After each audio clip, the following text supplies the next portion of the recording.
Oh, hey guys, what's going on, everybody? All right, so today I'm going to be doing a little bit of.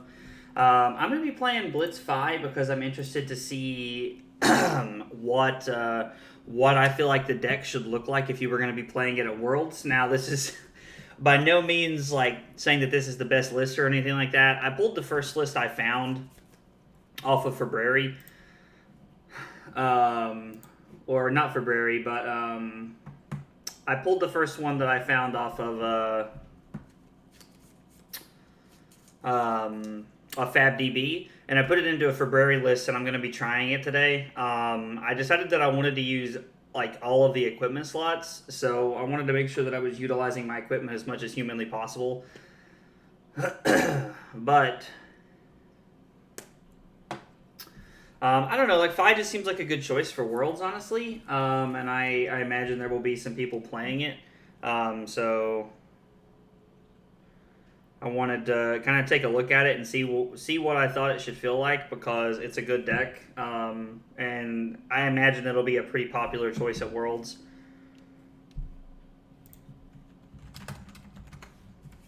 Say hi and good luck to our opponent here. We're going to be on Shuko, Flame Scale, Mask of Momentum, and we're going to be on Snapdragons here.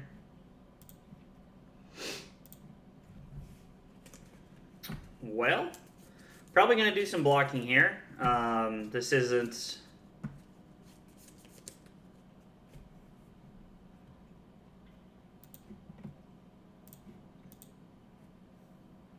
I need a blue to really make this hand do all the things that I need it to do.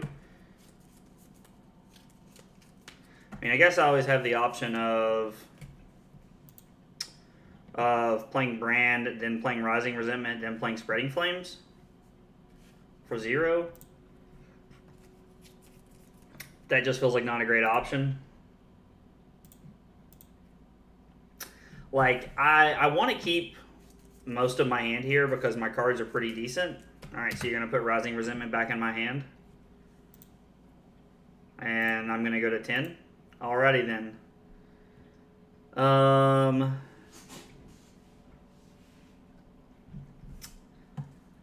So, let's see here. I can go brand Rising Resentment, or I can go Rising Resentment brand, and I can do E-Strike for draw a card. That's not a bad turn. It's not a bad way to start out the game here.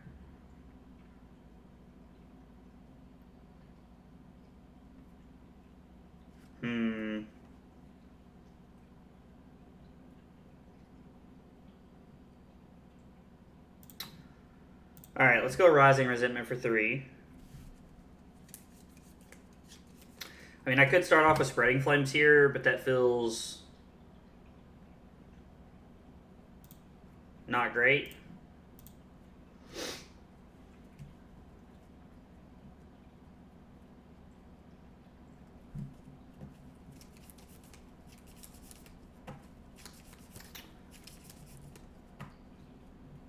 I think I'm going to go E-Strike for 7 here, and I'm either going to force my opponent's hand on blocking with quite a bit of equipment. Alright, so I decide to block there.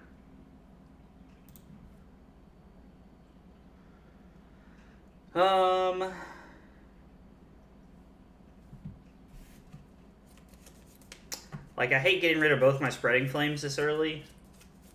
I could just Phoenix Flame, but that feels pretty underwhelming.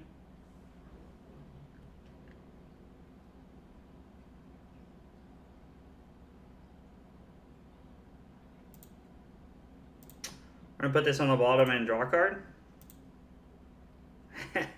And I draw a horrible card.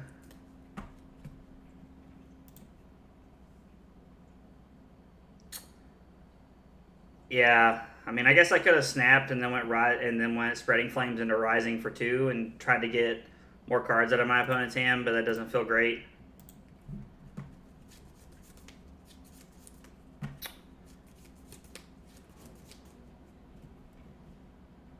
Okay.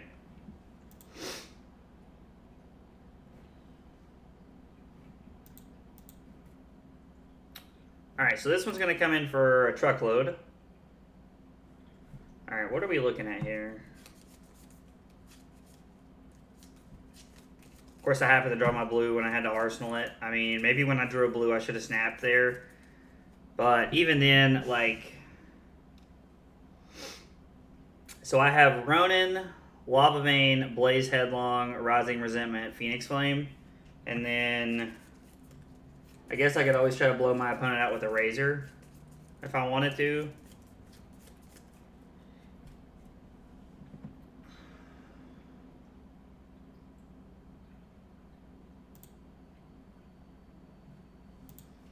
Alright, I'm going to block here. Hope they don't have... I mean, I was like, I guess if they have a 1 for 3, I'm just dead. Or, I'm not dead, but...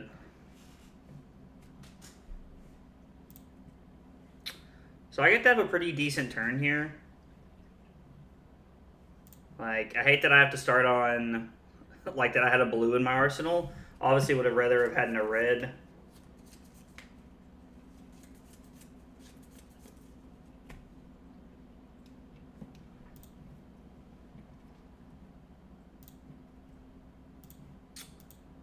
We'll attack for 3 here.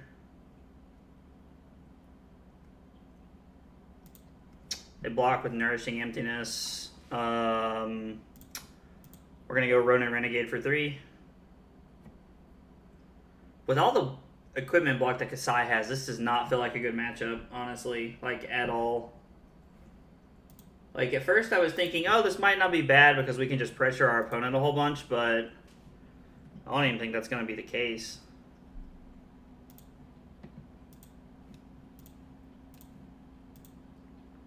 Five for 2, or 5 for 3, and then Phoenix Flame for 2.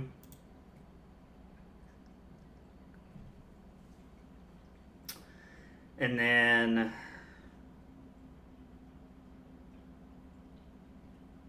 I'm not really doing anything with this, so I'm just going to arsenal it. Like, it's not threatening Mask, it's not really threatening anything.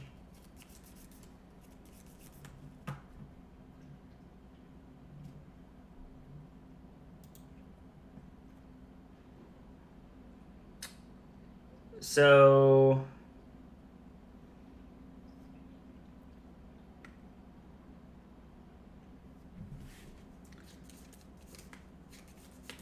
they have to have a 0 for 3 to kill me here. I'm pretty sure that the 0 for 3 says only if you blocked with a card from your hand this turn. So I'm just going to do this and pass.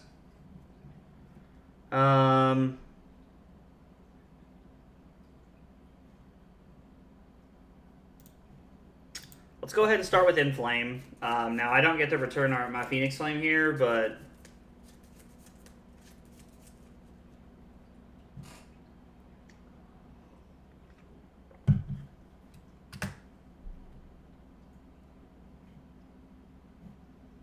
it's not a ninja action. It's just a, yeah, it's just a draconic action. That's what I thought.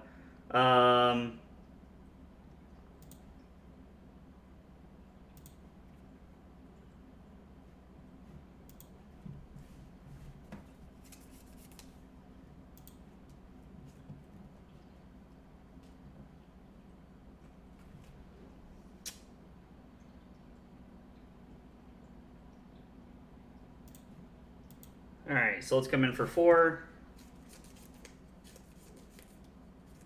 I like having the 1 floating because our opponent has seen a Razor Reflex, which should scare them because they've seen one. They know that we probably have another one in our deck somewhere.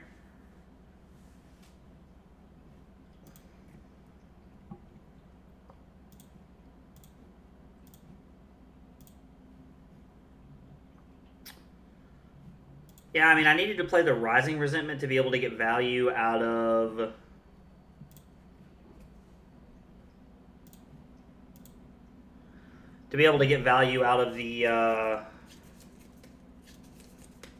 the Ancestral Empowerment, which might have been worth it.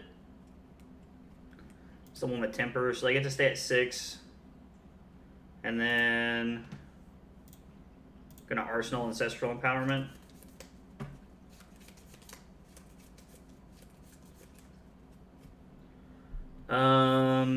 Let's see what our turn looks like. So we have Plunder Run into Brand with Cinderclaw.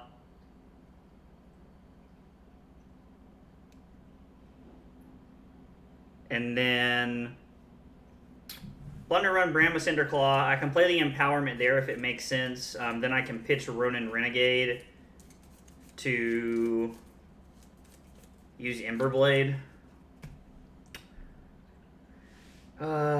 So I'm probably just blocking with equipment this turn. 2, 4, 5. Block with Mask.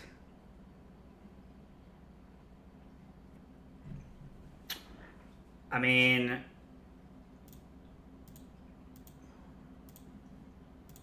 I'm playing around a route this way. Okay. Now that kind of sucks. Because this is coming in for 5. I block with an attack action, it goes up to 6 automatically.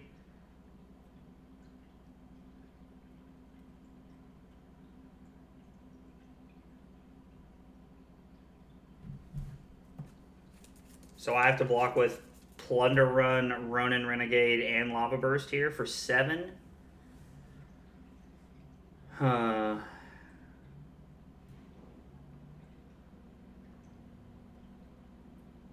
Keep Brand and try to make something happen there.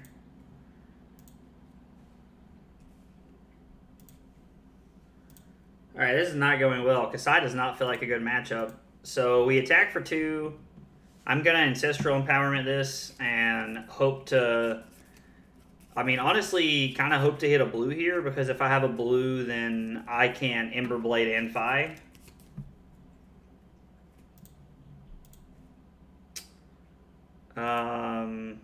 Yeah, that's not great. Like, I think I'm better off just arsenaling this.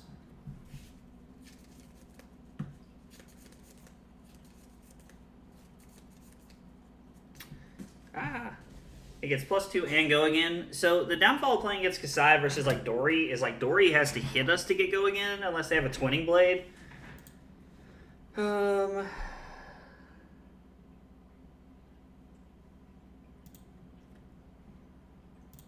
Alright, let's hope it's not a pump here. I mean, like, I feel like I'm not really in a spot to play around pump anyway here. 2. 2, 2, 2, 2, 2, 2, 2, 2, 2. Well, I got a block for 3. They missed out on a point with their Brave Forge bracers there. Like, they would have required me to block with both cards.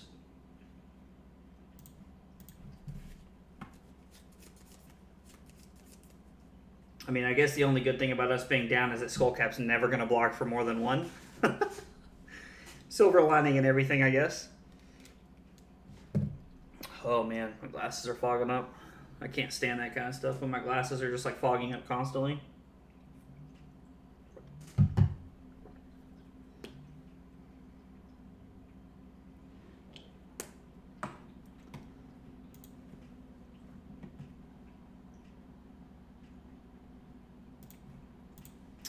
I want to at least try to force cards out of their hand. Like, I'm not going to here because they don't have to. So they don't have to block with anything here. They could just go to 2, but my opponent decides to take 3 and go to 3. Then we're gonna pass.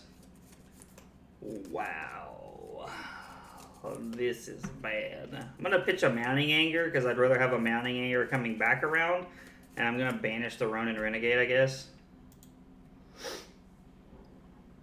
Oh boy. Yep. Am dead here. Played Blood on our hands, and I imagine he's going to go again. Second attack, second attack. Yeah, that makes sense. Alright, well, let's do this. Buff your attack actions.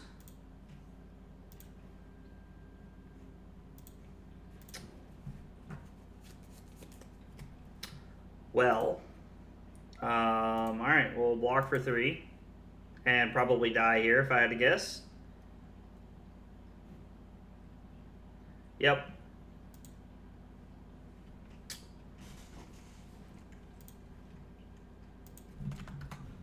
Yeah, alright, so that was a rough game. Like, yeah. I got behind pretty early and it just kind of all fell apart, it felt like. Yeah, I'm not really sure, like, where the changes should have been, like, as far as, like, gameplay goes. That was just a rough game. I'm going to go second here.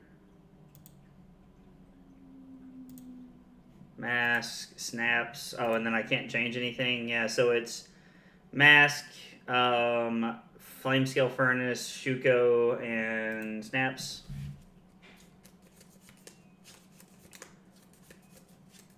I was like, our opponent might not say good luck and just ready up. Like, that's not everybody does that. Especially playing online, I think people feel like they don't have to. Which, like, you know, people should do at their own leisure, not judging anybody.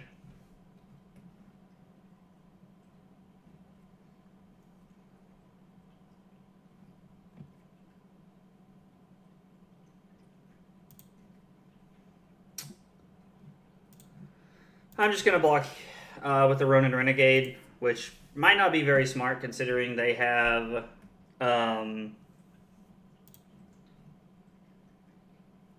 if Zephyr Needle's defended by a card with defense greater than Zephyr Needle's attack, it gets destroyed when the combat chain closes. Alright, this seems like a good time to block for 3.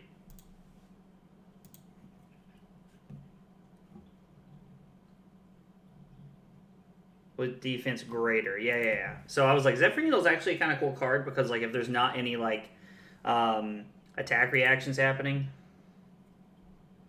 it's just 4 go again.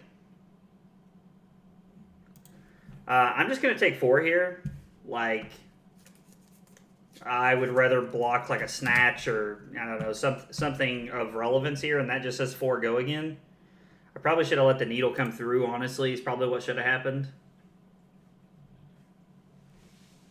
Alright, well, 7-point swing to start the game isn't exactly what I'd like to see, but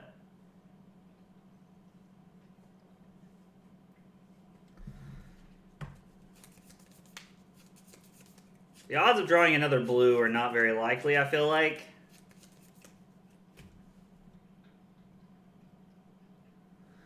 Ancestral Empowerment is...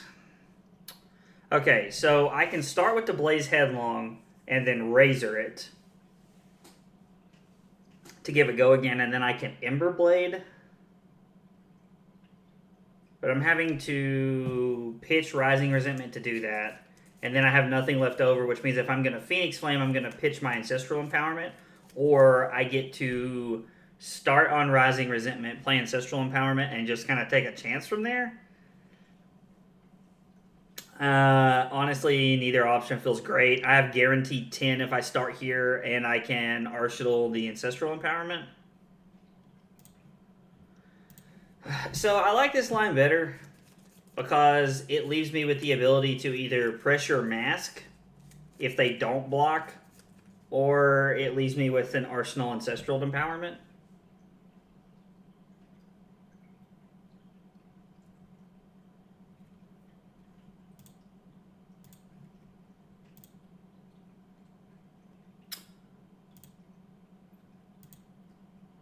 Okay, that's fine. I mean, my opponent's still taking 5 here. Alright, so 3 go again. I was like, now if they block this, I'm just going to Arsenal my Ancestral Empowerment.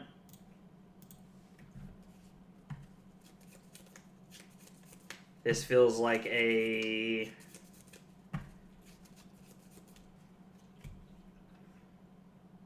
Gonna be honest, this feels like a very awkward hand. Not really anything I want to block with here. I'm gonna take the Needle. Go to 12.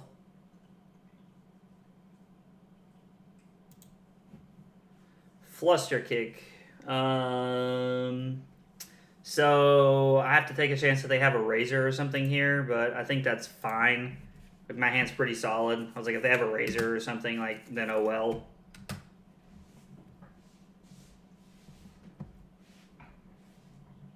So I like having the Art of War to Arsenal here, because I get the Ancestral Empowerment right here. If they play something like, if they block for 3, it's a blowout.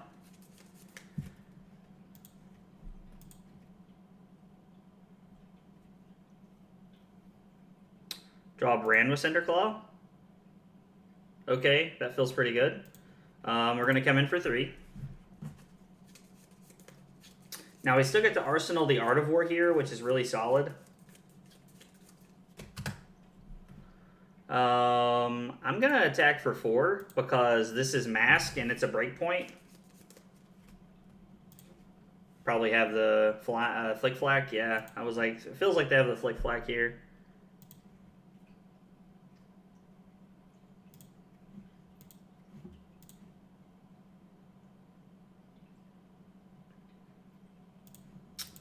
We'll come in for 2 here because of Spreading Flames, and then we're going to come in for 4 with the Bram with Cinderclaw. Because it gets +1 from Shuko and +1 from Spreading Flames. And then I have Art of War, so I got to put 5 Chain Links on the stack here because of the Ancestral Empowerment.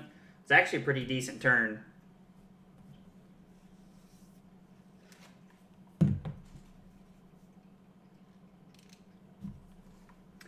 The Ancestral Empowerment putting me into a, sorry, my cushion in my chair's coming out a little bit.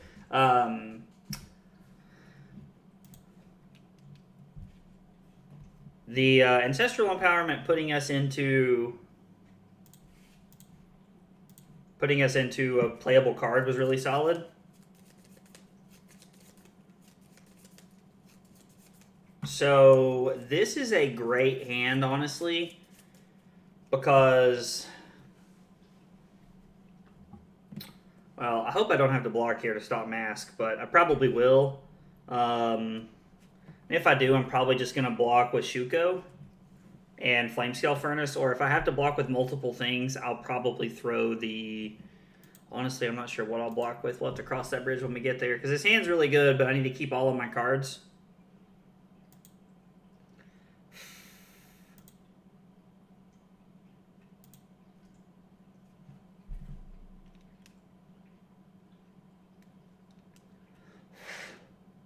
I don't don't know why my glasses keep fogging up.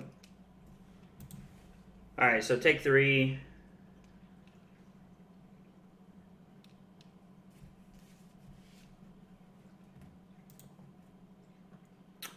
Mode is draw card.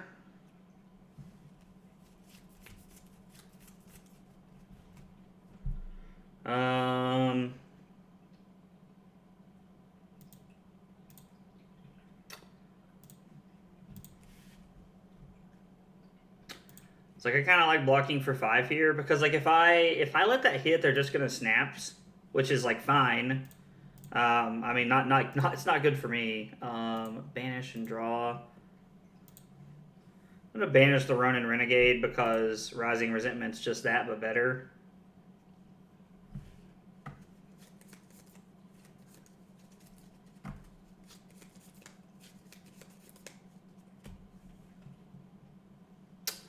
So it's tempting to play Plunder Run here.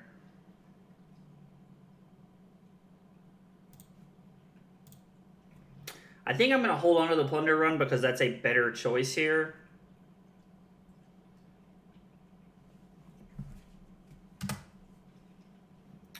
Come in for 2. They play Flick Flack, which is fine. Just means they're going to try and block most of the things I do here. We're going to Ember Blade for 3. They'll probably let this come through, considering they know... interesting. What does Flick Flack say? If the next card you defend with this turn is a card with combo against +2. So they basically just wasted the text on that, on their Flick Flack there by blocking.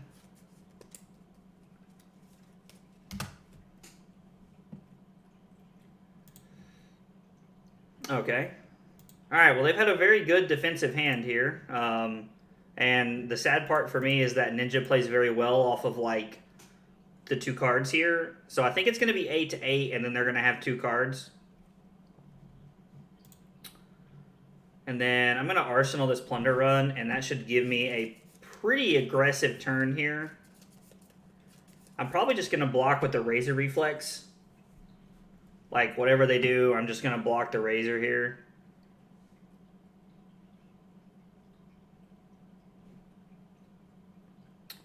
Once per turn action.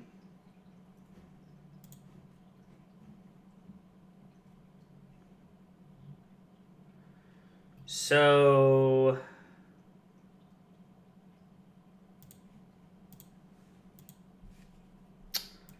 yeah, no, I mean that's fine. It gets go again here. Sheesh.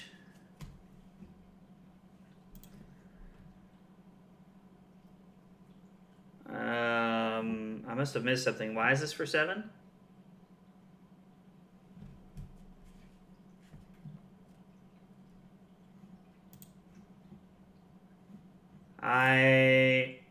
I don't know why this is for 7. So I go to 1, which means I'm in Kadachi lock, and then I lose my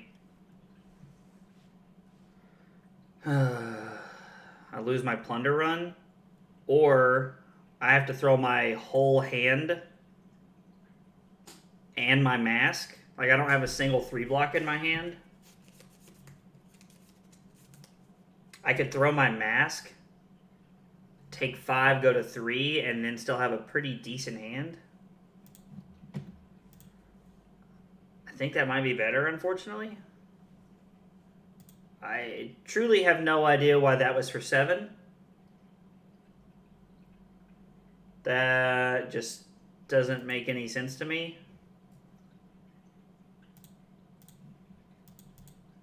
Mounting Anger for 4 here is really good because this is an on-hit effect that they want to block. And they've already played 2 red Flick Flacks, I'm pretty sure. Yeah, I was like, so they don't have any defense reactions that just cover it up unless they're also playing like Sink Below and stuff. Which, I mean, they could just be playing like Turtle Ninja. Like, I don't really know if that's a thing in this format, but might be, who knows.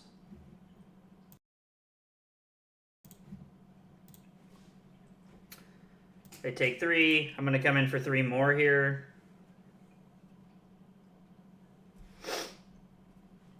They'll go to 2. All right, now they're going to block with their mask, which is fine.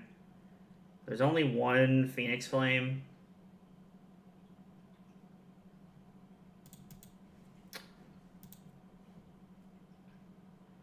Activate Phi. And I'm just going to come in for 1 here. Like, I don't think there's a reason to Arsenal this because Phi is almost always free. No, you know what? I am going to Arsenal this here. It appears I'm not going to do anything because Talishar's lagging. Oh, okay, it already put it on the stack? Huh. Alright, I guess it went through when I clicked it the first time. Which is fine. I'm just going to take this as like a signal that Talishar's trying to hold me to my actions here.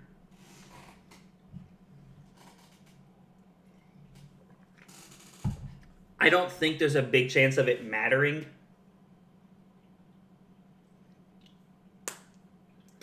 That I have,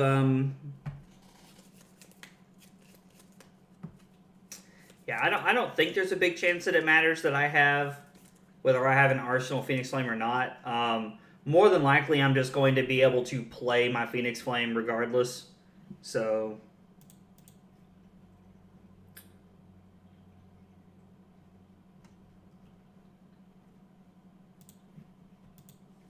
it's like they're going to go to 4 here, and I'm going to pass. Okay, so Winds of Eternity. So I kind of like block with... I kind of like block with Inflame if I can get away with it.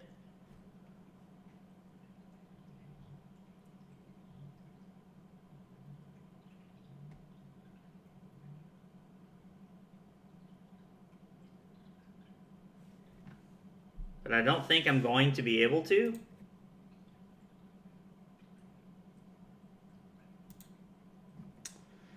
They're going to come in with a Needle.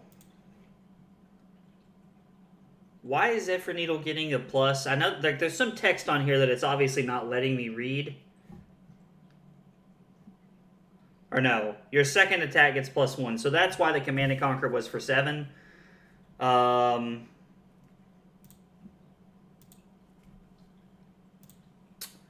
I'm going to go to 1 here.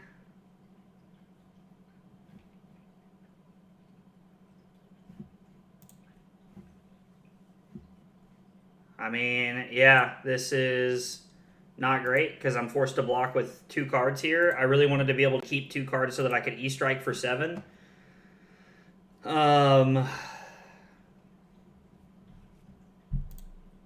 I'm just going to pass an Arsenal list because I think it's better than anything else I'm trying to accomplish here. Like, the game is more than likely over.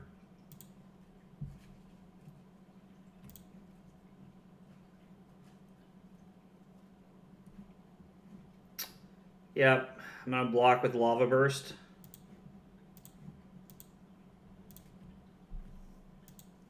I mean, the crazy thing is that, like, if you do play against this... Oh, wow, this is bad.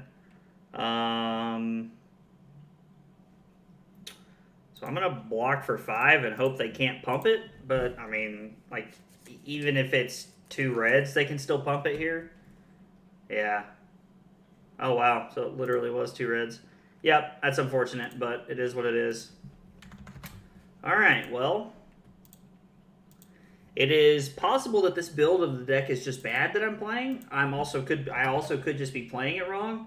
But, I mean, I don't know. It feels like we haven't really had a good turn yet, if you want the truth. Like, everything has kind of felt mediocre so far. Like, all my draws...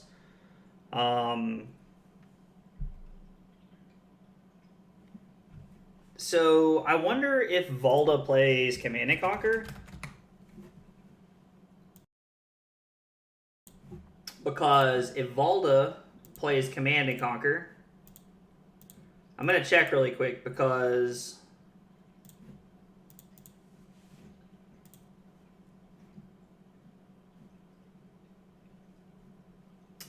Let's see, so this list doesn't. All right, so it looks like they don't. Command and Conquer is the reason that Crown of Providence is in the deck. So that's my entire logic there. Is to play around.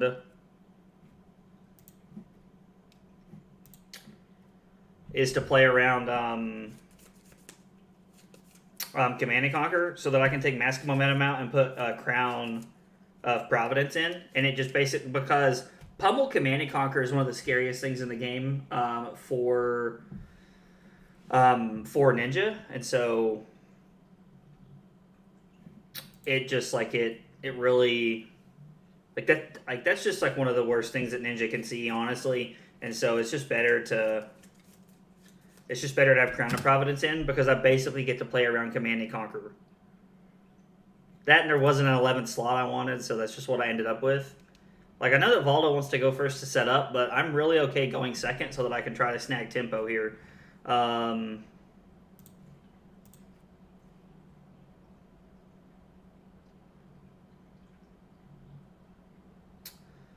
So we're going to start with Ronin Renegade for 3.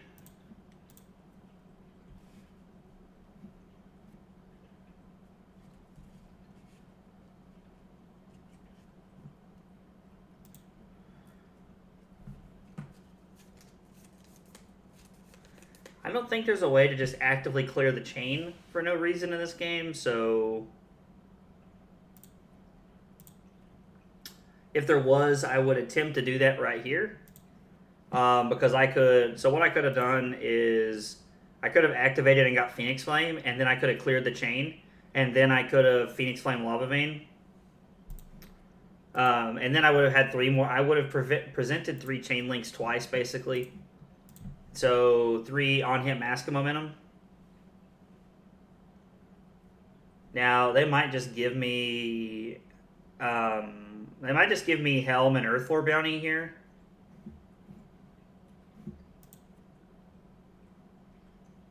Okay, they have a defense reaction. I was like, wow. I was like, they're really just going to let me have Mask here?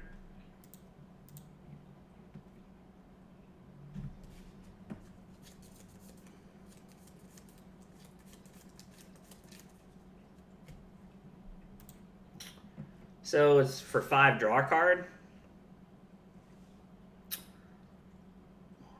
So, all right, let's see here. So, Ronin Renegade, Brahma Cinder Claw, pitch the yellow brand for Ember Blade into Phoenix Flame is 10. Or it's Ronin Renegade, Brahma Cinder Claw, and then Enlightened Strike, put this on the bottom and draw a card. So that's 11 plus maybe snaps into whatever else I can do. So the first one is I get an extra card, so we're going to call it 14 because this is 11 points, and then the average value of a card is 3, so we're going to call it 14. So we're going to call that 14, and blocking 3 and then coming in for 10 is 13, so it's better to take it here.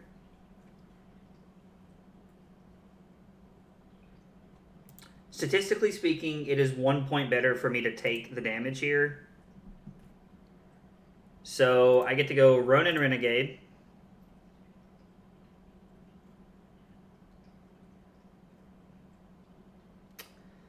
E-Strike feels pretty solid in the 5 deck. Like, it's a good 3 block, or it's a very good chain ender.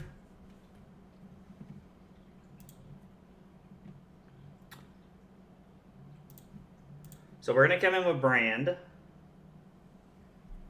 for 3.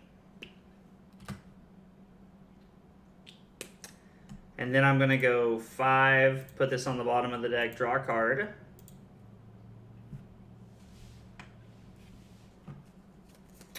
Draw Plunder Run. So definitely not worth breaking snaps here because I get to have Plunder Run into a big turn. Into a pretty solid turn here. And they finally gave us a piece of equipment. Yep. And then I'm just going to Arsenal this here.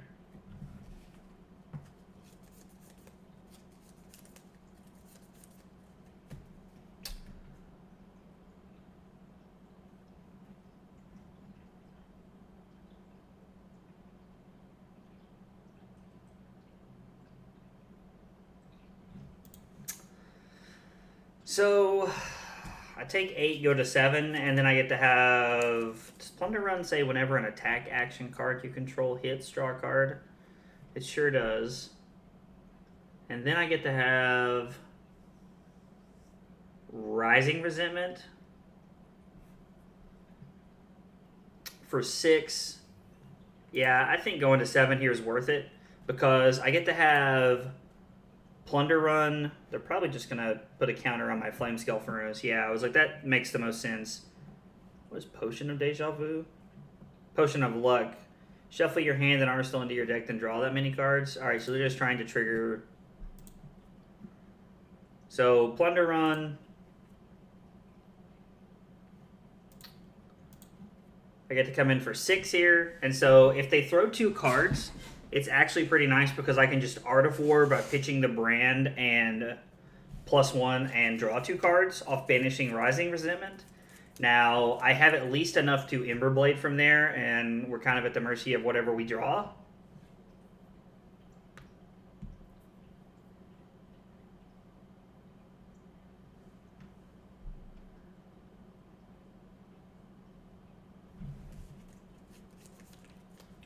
Rising Resentment for 6 feels pretty good. I wonder if Rise from the Ashes has a good place in Blitz Fi. I'm curious to know. If they block for 3 and just pass, I'm going to assume that they have a defense reaction here.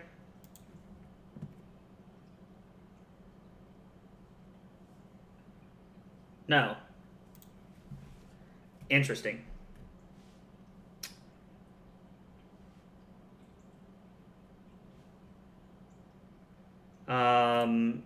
So this is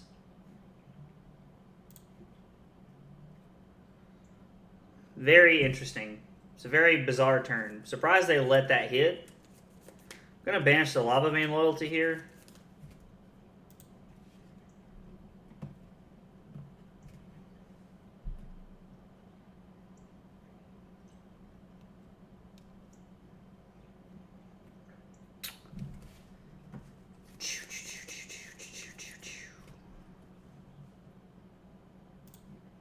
Spreading Flames is more points here. Spreading Flames is going to be for 4, which is nice because it's a breakpoint.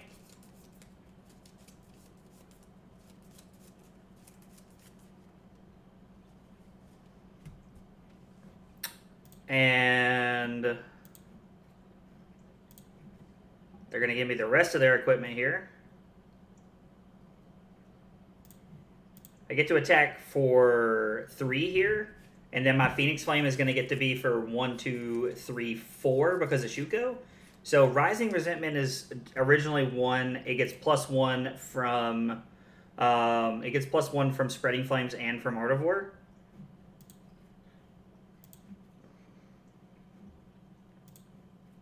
So I could Emberblade here and then Phoenix Flame, because they obviously want to keep their hand, and we're forcing them to give us Mask.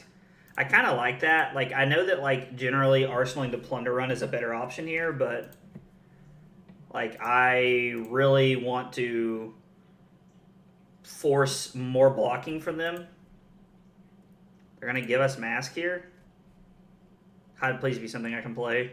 Would love to force another card out of their hand, because they're trying to win the game right here, I think. Oh, that's so good, because this is for 3. Like, I was like, this gets another card out of their hand. And they have to block this here. Oh, and they have to block with 2 cards? Let's go. Wow, talk about a win. Talk about a win right there. This hand is garbage.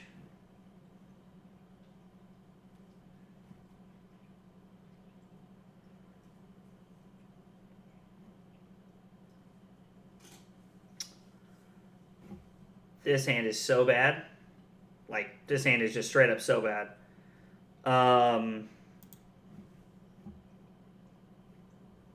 8 Dominate. Valda's thing. You control 3 or more Seismic Surge cards you control with Crush can dominate until end of turn. Yeah, that's right. Um,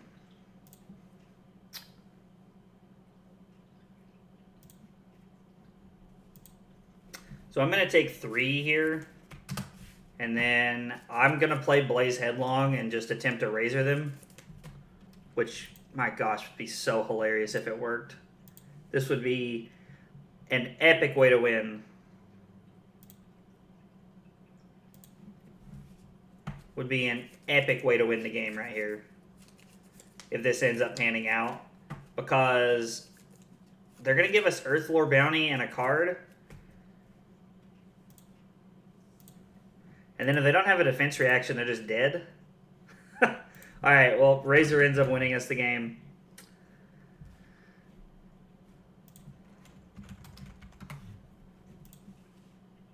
Alright. Well, we finally get a win, so that's cool. This definitely feels like a Phi deck that is not designed to block very well, which is kind of funny because I'm not used to playing decks like that. I'm definitely more on the side of block when I can and do multiple things. I think I'm also used to playing Phi when I have 40 life to work with instead of 20, so I can take some more of these hits that I'm used to just like letting happen. But player 2 will go first.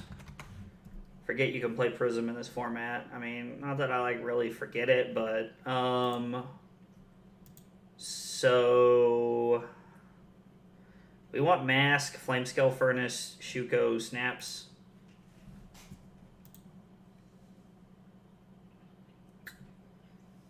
This is like I keep getting these really insane hands to start with on turn 1.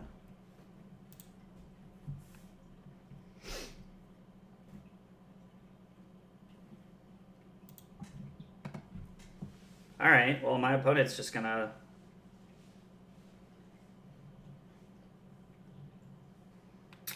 let me have it here.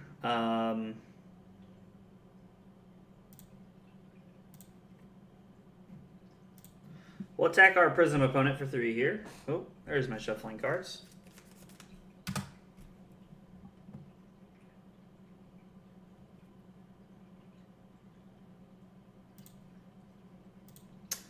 We'll attack them for 1. We'll return our Phoenix Flame. Oh, it's for 2 because of Spreading Flames, which is really good. And then this is going to be for 3, actually.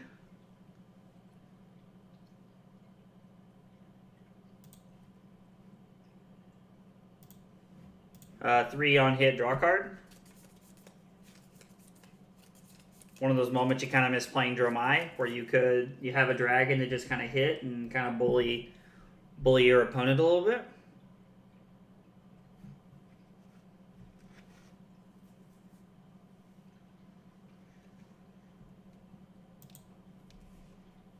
Okay.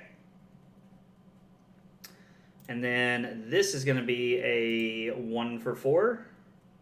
And we search up our other Phoenix Flame, which feels pretty good.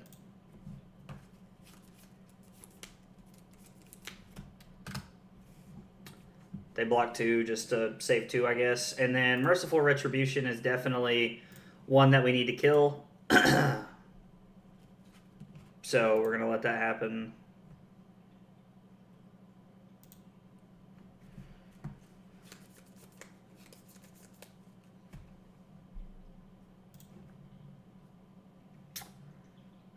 So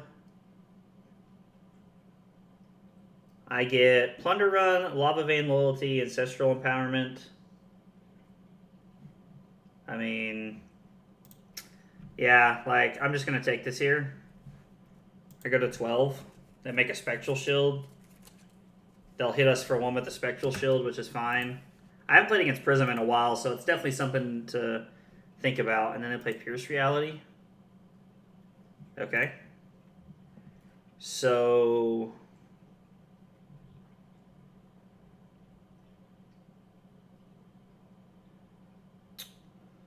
well, let's see here. I think the Plunder Run's just best save for next turn.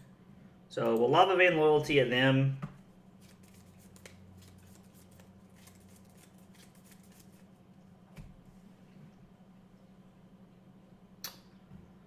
We'll go ahead and Ancestral Empowerment this to make it +1. So it's going to be for 4 that we're coming in. And then we're going to Snapdragons to give this go again. They're going to cover it up with a Sink Below. Okay, seems not bad. A card was put on the bottom of the deck.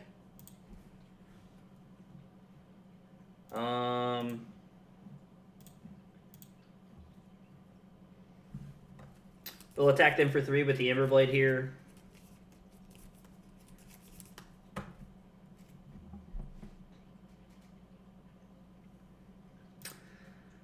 They'll take 2, go to 11, lose their Spectral Shield.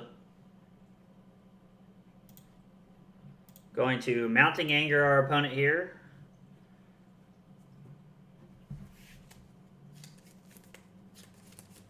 I'm honestly wondering if I even want to attack Pierce Reality here, or if I just want to force my opponent to kind of play like they have to have attacks here, not auras.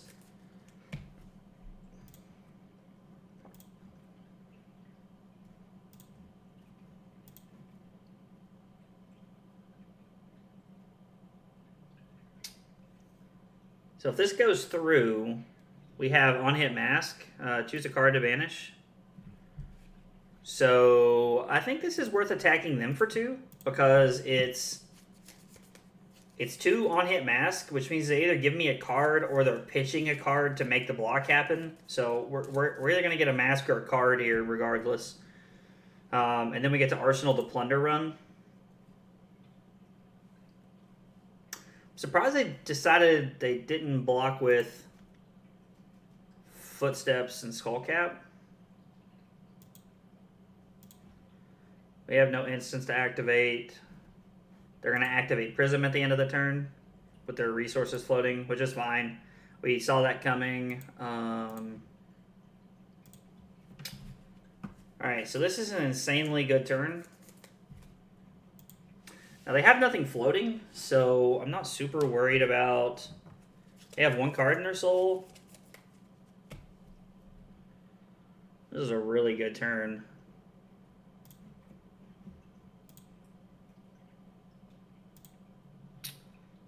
Take 7, go to 4.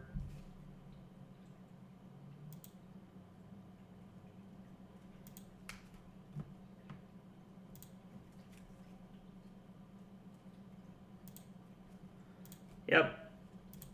We'll go to 2. We'll go to 1. And then if they activate Prism here to give themselves another... Oh, no, that's a problem.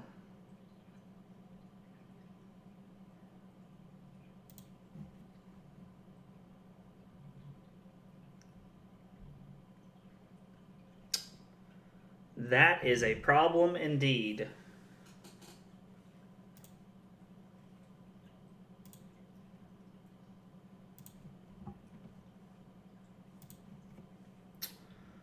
All right. Well, I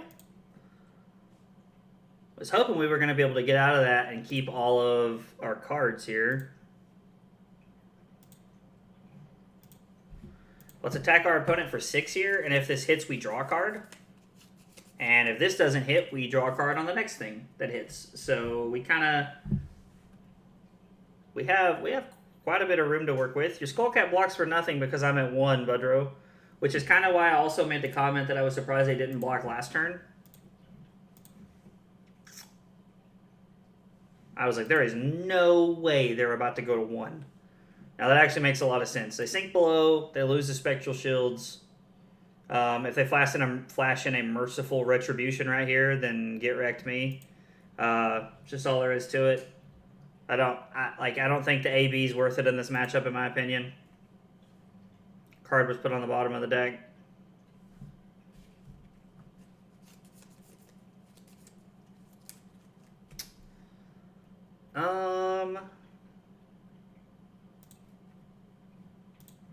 We'll attack them for 3.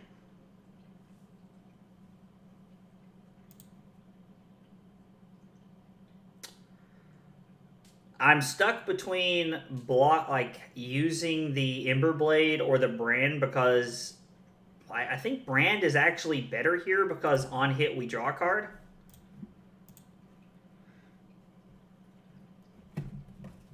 Like, and the Phoenix Flame also has on hit draw a card. Like, so they're either forced to give us a card here out of their hand, or give us a card from the Plunder Run. Plunder Run's a really good card. I never got to play with that card when it was in Standard, but, or I mean, when it was in CC in Standard. Good lord. I was talking about playing Magic last night, and you can hear it coming through in the conversation.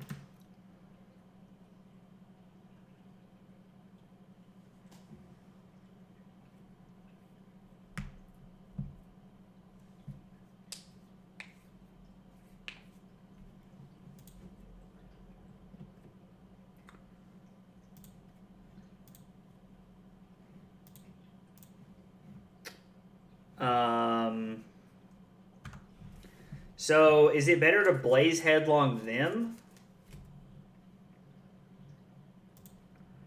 Yeah, I think I'm just going to Blaze Headlong my opponent. And then if they block and leave themselves with one card here and don't go to 1, then I'm going to Phoenix Flame the Pierce Reality. But if they go to 1, I'm going to Phoenix Flame them. Actually, am I? Because they're just going to block with Tunic. Yeah, I'm just going to kill the Pierce Reality regardless.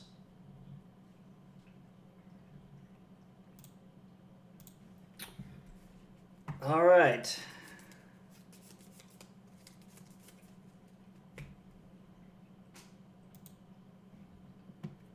Oh, man. Well, they don't have Go again. So there's that.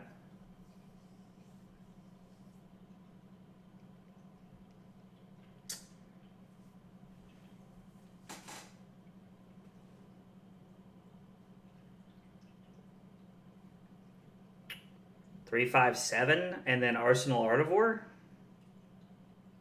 Or I guess come in for 3 with the Ember Blade. It's probably way better.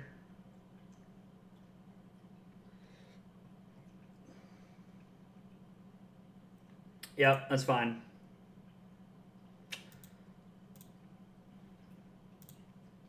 Like, I would love to be able to keep the Artivore and try to, like, kill our opponent, but I just don't think that's the spot we're going to be in.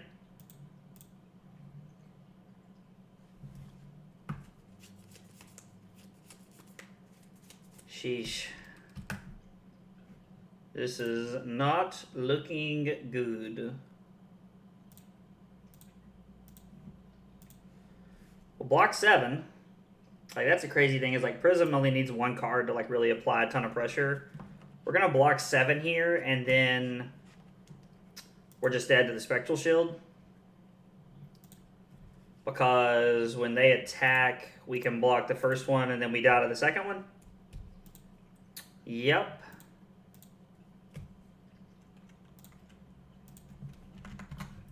GG opponent.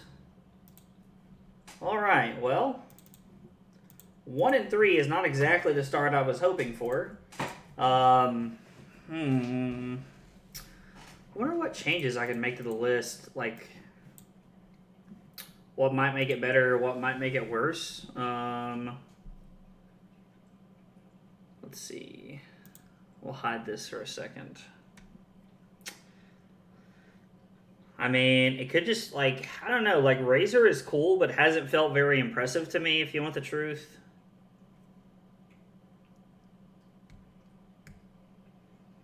Inflame's not normally a card I'd play.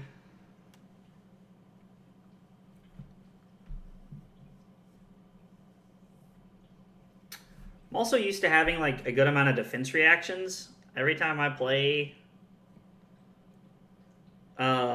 Every time I play Fi. I wonder if maybe that's, like, maybe I cut the Razors and add in Sink Belows. Let's try that.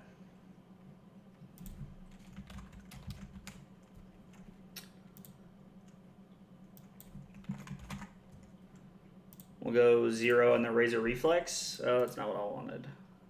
And that way we'll have defense reactions.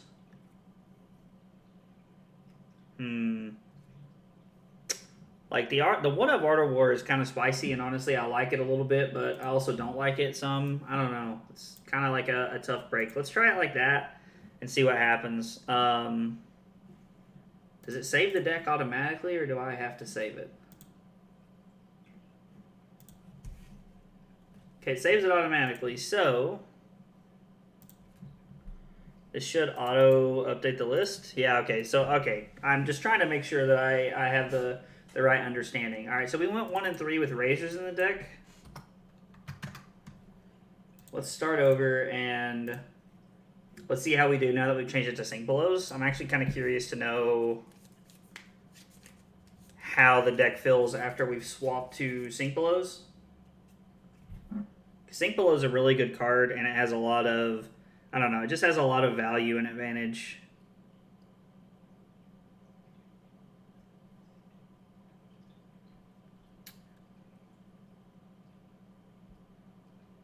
Let's see. It says there was another card revealed.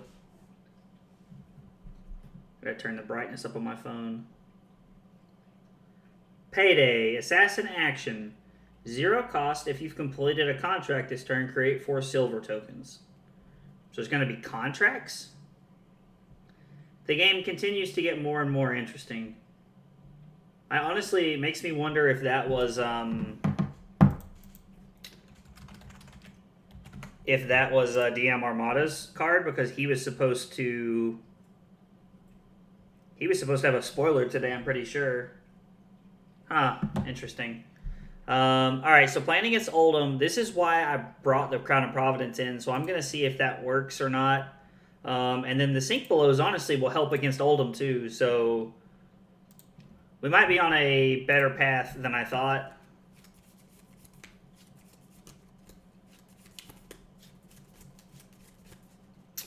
This does not seem like a bad starting hand. I'm pitching the Ronin Renegade because, like if second cycle I have a bunch of Lava Vein loyalties and I don't have my Snapdragon Scalers, then I have no way to give go again, which can be pretty awkward.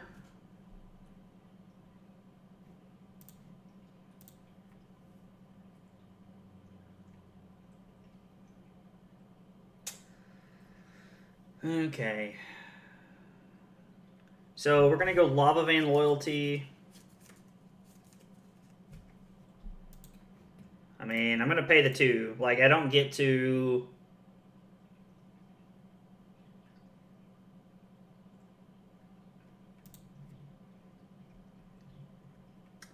And they're going to Ice React me, so I can't Arsenal.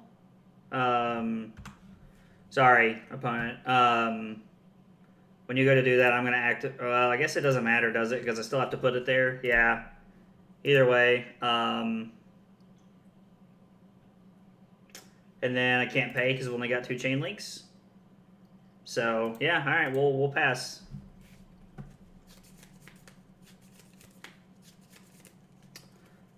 Like, I don't know. Maybe I should have came in with the Emberblade there. I don't know. That just kind of felt like my, I don't want to say really good hand for my opponent, because they played what was on the table and it was just a blowout.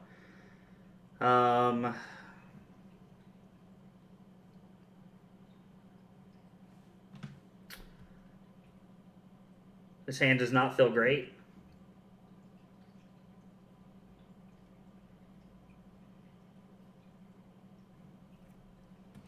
Spreading Flames, brand into Phoenix Flame.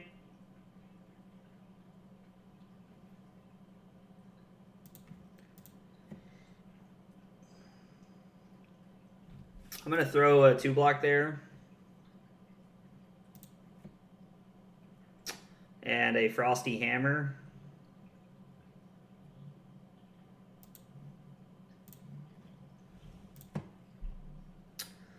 We'll block for 4 to keep from getting the Frostbite. I'm going to play this just to get it out of my hand.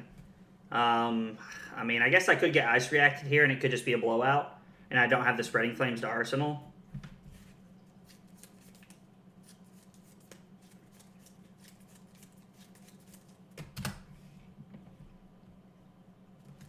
Yep, that's exactly what's going to happen. Yeah, I'm not playing very well this game, and it's come back around 2 hands now, where I've had no Arsenal and my opponent's had a full grip. Jesus Christ, is this a fused Oakenol? Yeah, it is. Well, 2, 4, 5, 7, because I have nothing to block with.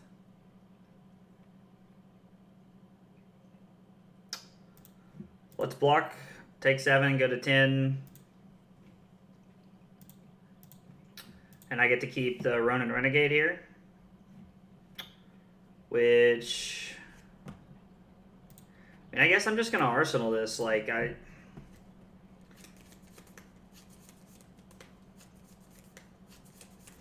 Mode is buff power, which means they're going to Snapdragons this.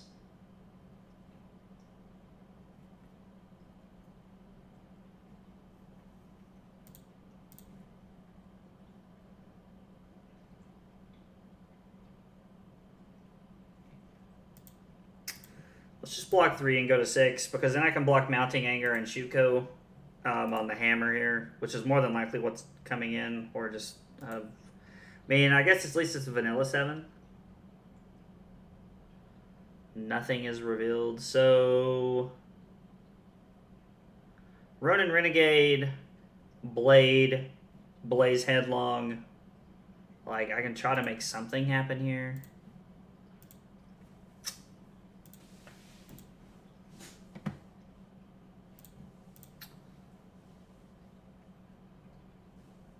Probably actually just going to keep the Blaze Headlong and Arsenal it here, because I would rather... I mean, I don't know. If they take the Blade here, I might just try to go for a breakpoint.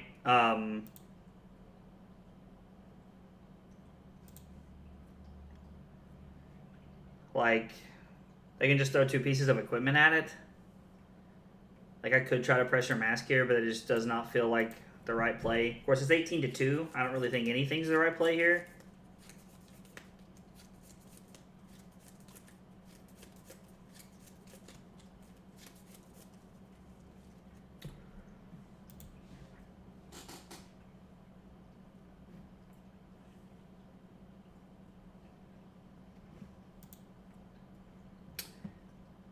It's 7.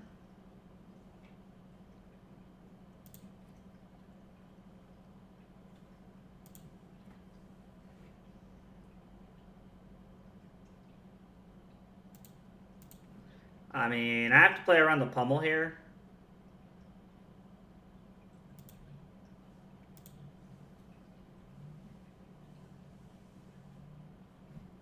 I think I'll go ahead and keep my hand the way it is.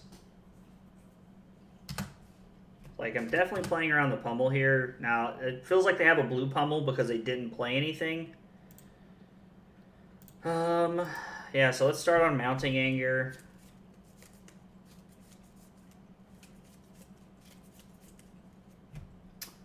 They give me a Frostbite. I pay 1 for Blaze Headlong. I spend 1 to activate to get a Phoenix Flame, and then I'm going to Arsenal it. Oh, no, I did not want to skip my Arsenal. Thank you, game, for catching that, because that would have been bad. Would have been detrimental. Oh, is this, yeah, 10 Dominate? Yep, well, we'll go to Sink Below here. Put Plunder Run on the bottom. Take 6 and die. Alright, well, that was not a good game by me. Like, the beginning of that game, I played so horribly. Like, there was a little bit at the end of the game there where I felt like I moderately played, like, okay. But, like, at the beginning of the game, that was horrible. Like, that was actually just terrible.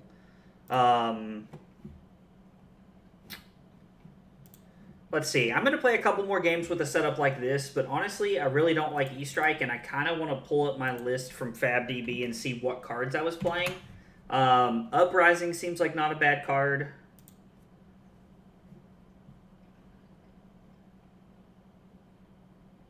Should probably also be playing Belittle. I just thought about that. Like, I'm not playing Belittle in my list.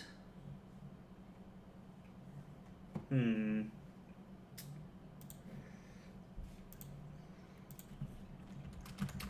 really like going second so that I can have the tempo of hitting first. All right, let's see. We're playing against Ira, so, I mean, honestly, having an early defense reaction for the Zephyr Needle would be insane. Now, likely, no. Cool, yes. So I'm just going to take the one off the Kodachi here.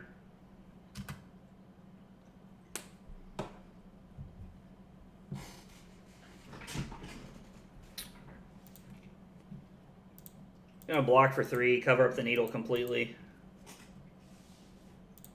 Ooh, they're playing breaking skills.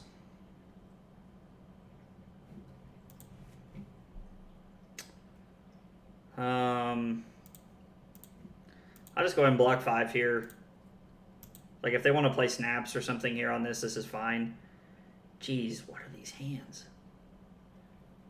So we go Rising Resentment into E-Strike for 7. I mean, it's a 10-point turn, and then I get to Arsenal the Plunder run.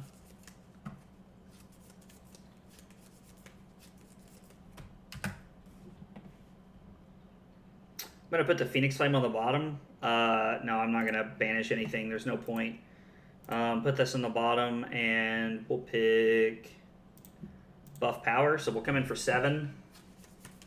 See, this is the thing. Like, if my opponent wants to try and keep their hand, like, okay, and they have a Flick Flag. Okay, so, yeah, my opponent used 2 cards this turn, and I'm up 2 points, and I have a Plunder run in Arsenal. Like, I feel like I'm in a really good spot here. This feels insanely good, honestly.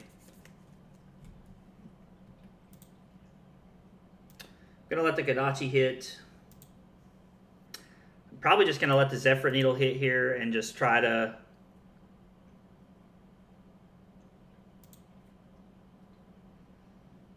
Like, whatever they do here, just block this. And if it hits, it gains Go again. So it's for 5. So I could block Flamescale Furnace.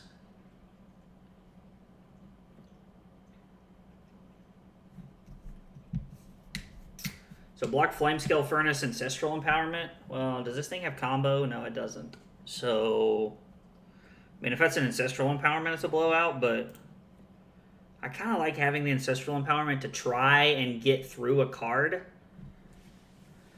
I also just can't let this hit. I mean, the other option is to go Tiger Stripe Shuko and Yellow Brand. That just does not feel right at all. Like, I feel like this is a disciplined block that I don't really want to make, but it feels like a disciplined block.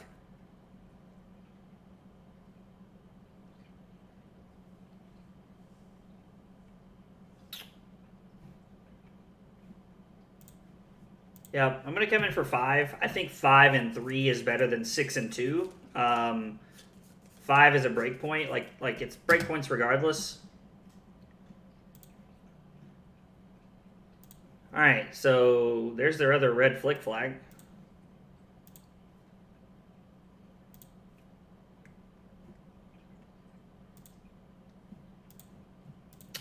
And now this is for 2. On hit, draw a card. Like, all of my cards have on hit, draw a card, and I really like that because if my opponent wants to stop it, they're forced to block out here, or they're forced to give us a card if they want to try and have a turn. The Ira matchup feels really close. Doomsayer. I feel like I play against this person a lot. I always see their name pop up.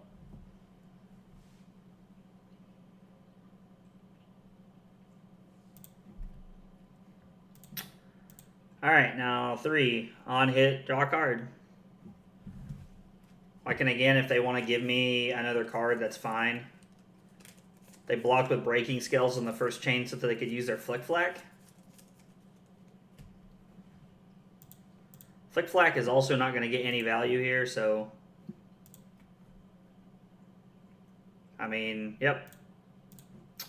They managed to block it out. Good for them.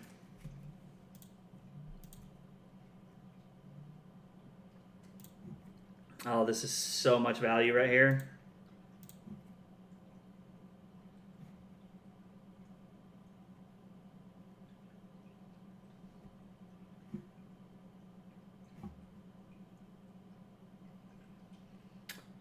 is defended by a card. So does that mean Sink Below doesn't work on this?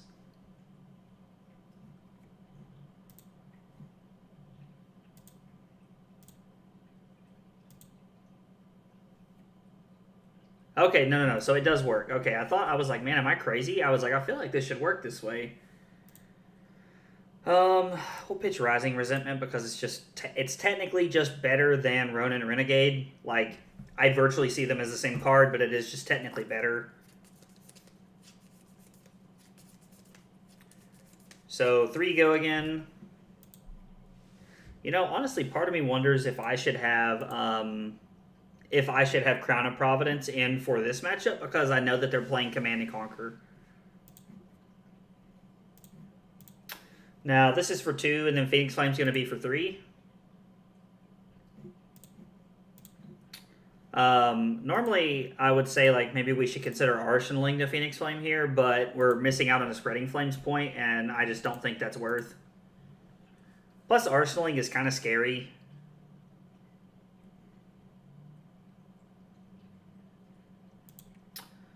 Kodachi. Pitching a Flick Flack there. Interesting. Yeah, I'll take 1. Oh, okay. So push the point for 7 because of Ira's ability. Now this does not have go again. So play Plunder Run.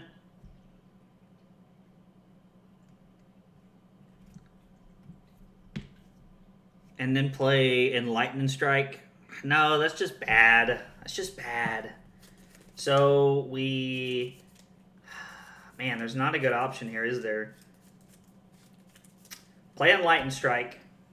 Put Plunder Run on the bottom. Pick Go again. And then I get to pitch Art of War. Yeah. Inactivity. And then I get to pitch Art of War to play Flame Call Awakening to... I mean, if that's the case, then... So I should E-Strike, putting Art of War on the bottom for 5 go again, pitch Plunder Run to Flame Call Awakening, get a Phoenix Flame, and then arsenal my other Phoenix Flame, or maybe push Mask. But it requires my whole hand. But it is a good hand, though. Yeah, I'm just going to take 7 and go to 6 here. Like, this is... Like, taking 7 like this is, like, one of the things that scares me, honestly. So it doesn't really matter what I put on the bottom. In fact, it's probably better to put the Plunder Run on the bottom because it gives me...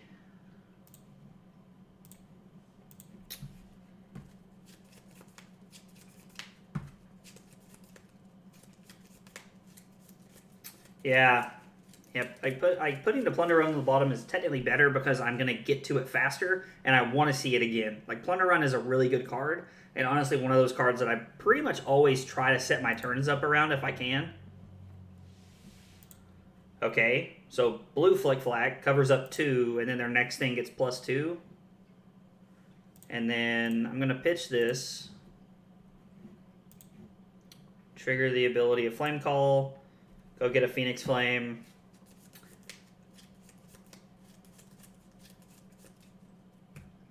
I mean, I could pitch the Phoenix Flame to Ember Blade for an extra point here. And I don't know, that doesn't feel great though.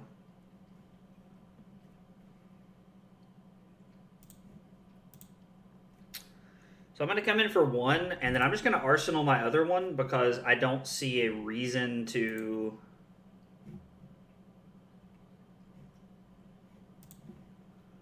I don't see a reason to attack. Like, it's a Shuko point, but I think I'd rather have the arsenal. Drawing Sink Below here is really good. Alright, so even if they Razor this, I'm not going to die to it. I'd like to block with as little equipment as possible. And I'm actually going to block with Mask before Shuko here because it is more. So... And then I get to Sink Below.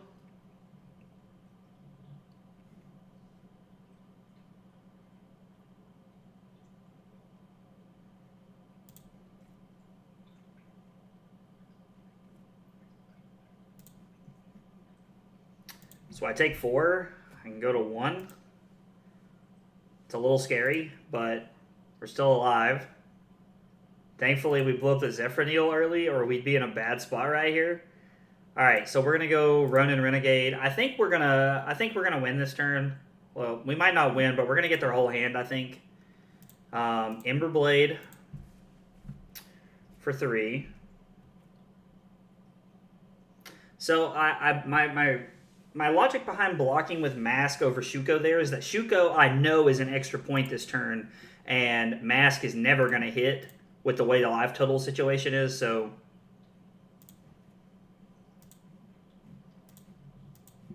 This comes in for 2. And so the best part here is that they can't, like they have to have a defense reaction here, and they still go to 1. And then the best they can do is get 2 cards from my hand. Which it appears they're going to. Well, actually I lied. No, we're just going to win here. So I'm going to block with the Ancestral Empowerment and the Tiger Strike, or then the Shuko here, because then I have Mounting Anger, Ember Blade, Headlong, Phoenix Flame, which should be enough to win the game.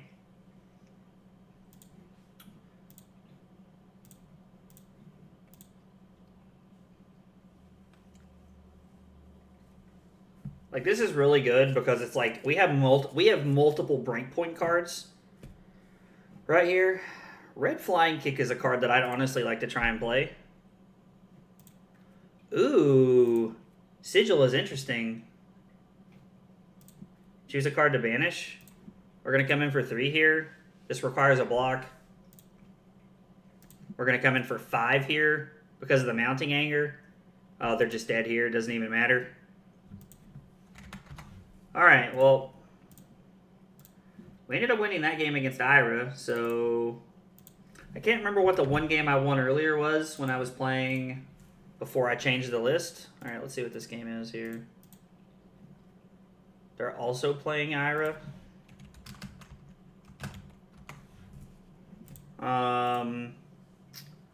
Mask, Furnace, Shuko, Snaps. I'm going to go second again. I'm a believer that... Alright, this person's not here. I'm going to give them like 15 seconds here. About 10 to 15 seconds before I just leave automatically. Very nice. Thanks, man. I appreciate it. You doing alright today, Billy?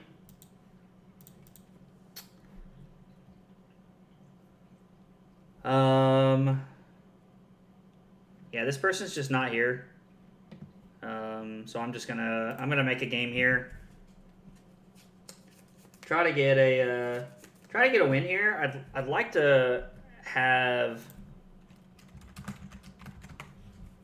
a winning record with the Phi deck, honestly. Like, I feel pretty good about it. Oh, rematch. So we'll run it back. Hopefully we get to break the... hopefully we get to break the... Oh, he's running double Kodachis now. Interesting. Interesting. I wonder if he made that swap because he knows he's playing me. That's something to think about. So I'm going to play Rising Resentment here for 3. And then I'm going to E-Strike for 7. And then Arsenal Plunder Run. We put this on the bottom. And we buff the power. And we probably leak a little bit of damage here. I was like, at least 1 more than likely. Because unless our opponent's hand is just terrible. Oh, this hand's awesome. I mean... I'm going to do everything I can to not block this sand.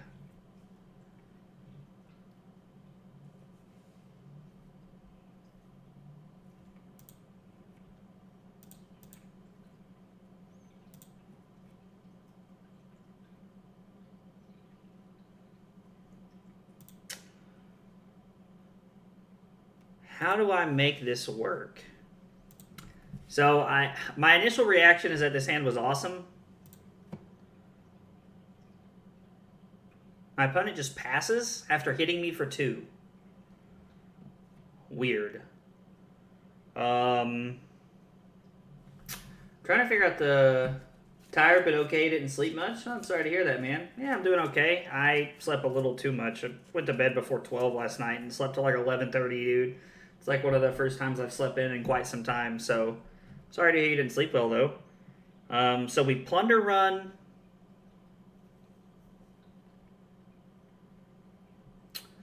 Brand with Cinder Claw.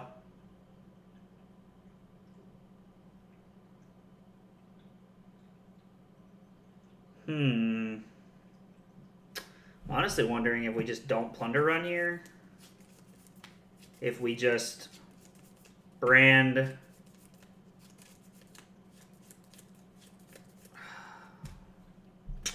Okay, so plunder run is an auto +3, which is nice, and potential 6. I hate to not use the plunder run here when I have it because I'm in a spot where I have my entire hand. And that's not something that'll come up very often. So we're going to come in for 5 with the brand here. Yellow brand for 5. Then we're going to go red brand for 5. Then I'm going to go pitch Phoenix Flame to have Flame Call Awakening. And then I'm going to try, and then I'm going to do the other Phoenix Flame. And that'll be red Flick Flack. Okay.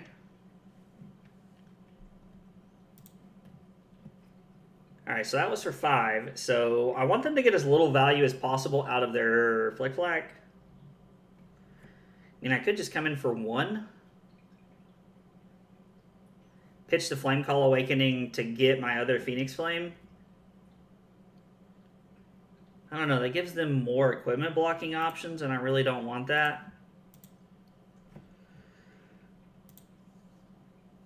Yeah, there's nothing to search for here. Alright, so they have another Flick Flag.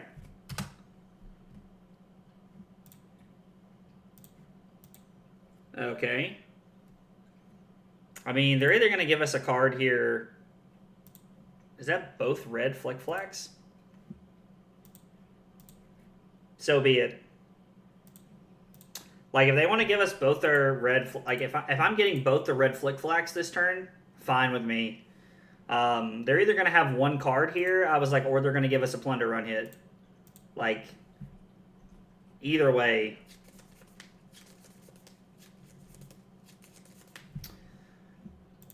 So, I like arsenaling the Spreading Flames here. Like, again, we're starting off with a must block pretty early on in the combat chain. It's block or give me 1 for 5.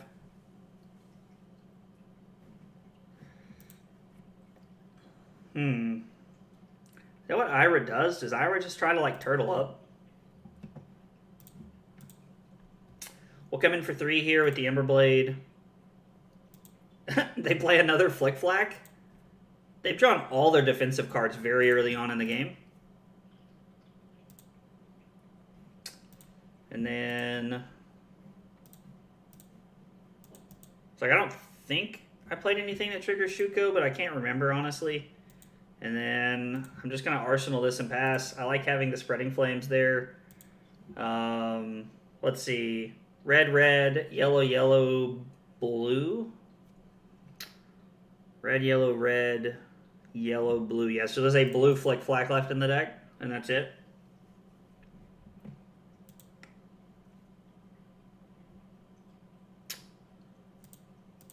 So we get to start with Spreading Flames here. It's pretty solid.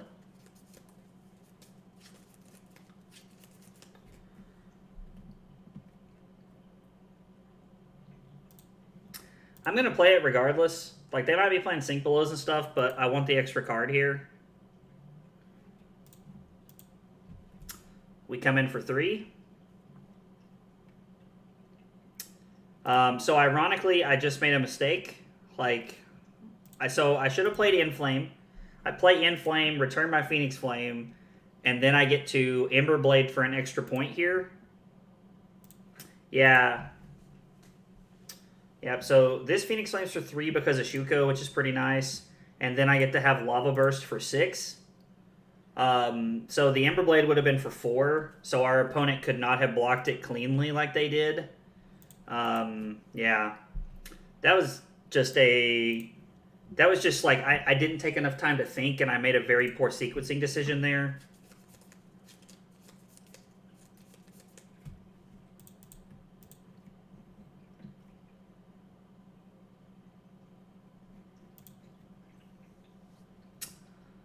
All right, Ronin Renegade for 3.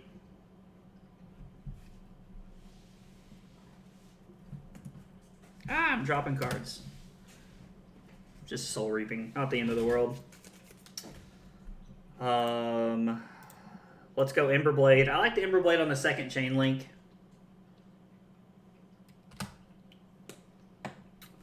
And then we'll go Phi, Phoenix Flame, and then Lava Vein Loyalty. So I kind of like the idea of having double Sink Below here. If you want the truth.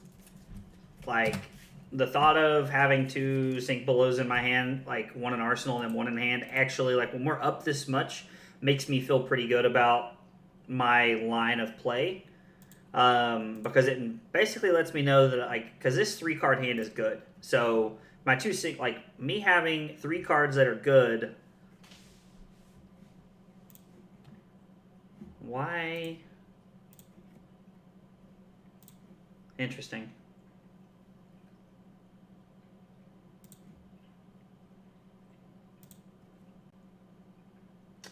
I'm not gonna sink anything because I get to Inflame, I get to Ember Blade, I get to Phoenix Flame, and then Lava Burst.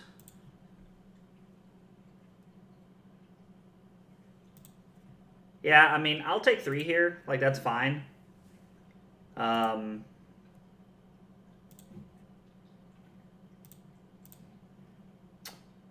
Actually, Mask is just, like, they're never going to let Mask hit. My opponent is never going to let Mask hit. They're at 5. Like, there is no reason for them to ever give up a Mask hit. So I'm just going to go ahead and block with the Mask. I almost made another mistake right there because we have a hand where Shuko is guaranteed an extra point. I'm playing very loosely today. I'm not really sure why.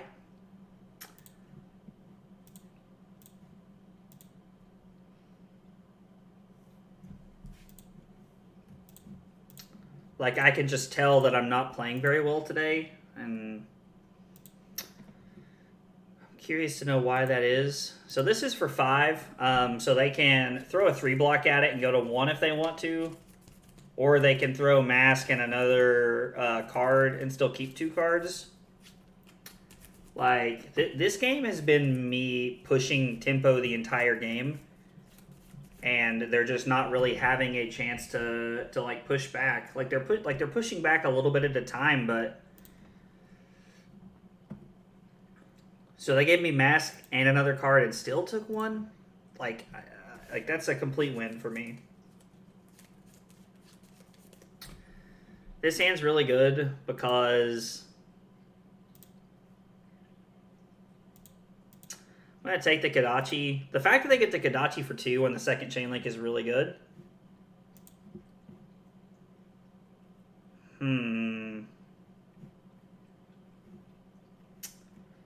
Well, I'm just going to take 4 here.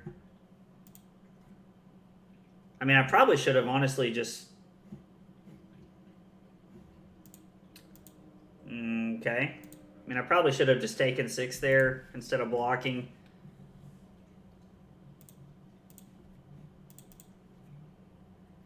We're going to Spreading Flames for 3.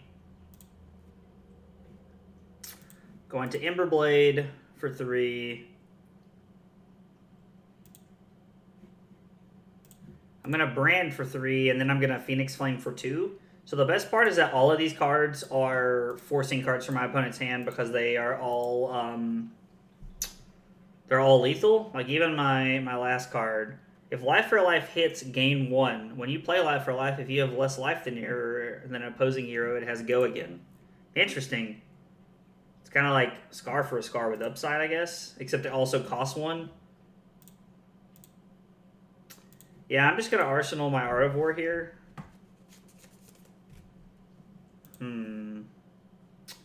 So I'm going to start by playing Art of War by pitching my Plunder Run, and I'm going to buff and banish here.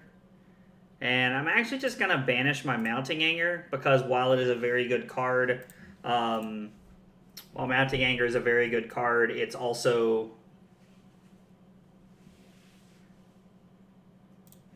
the most resource taxing here.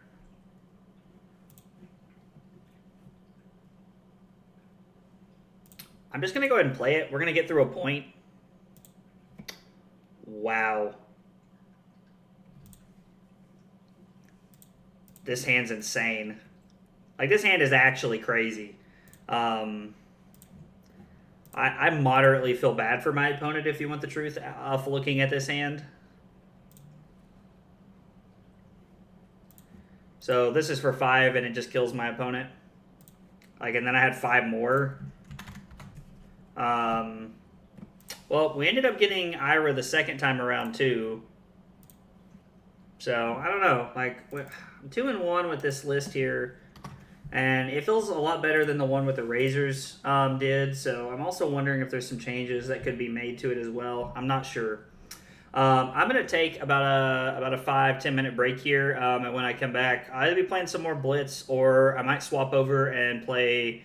I mean, I'll probably still be playing Blitz, but I might keep playing Fire. I might swap over and play something else. So, something you want to see, let me know. I'd be happy to play something and try something else out. Thanks for hanging out today, guys. I'll be back in a minute.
Okay, took a little break.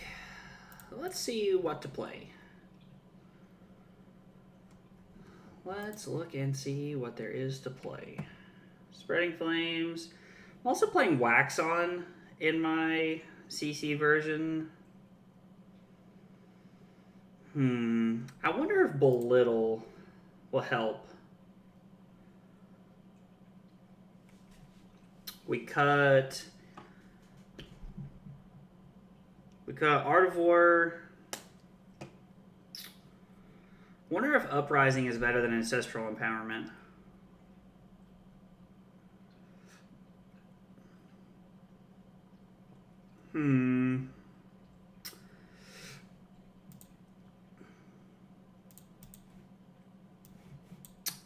Let's see. So I could cut Empowerment and put in Uprising, and then one of the other thoughts I had is to cut Art of War, Flame Call Awakening, and put in 2 Belittles.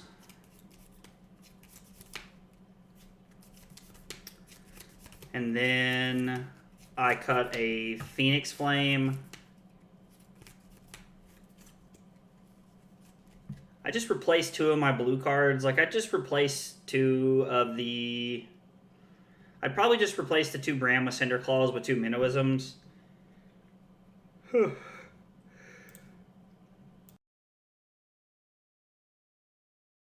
Excuse me. I don't know. There's probably a few ways we could change this and try to make it better. Like, Minnowism would help against, like... A little Minnowism would help against, like Oldham. It would help against, what's the, Icelander. Be good against Icelander. Be good against Kano. People are playing Kano. I don't know. I don't know. I'm not entirely sure what changes could be made.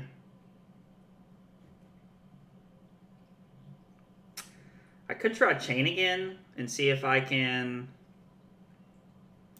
See if I have better luck with Chane this time around, since I have a little bit better understanding of, like, you know, trying to set up and do some different things like that.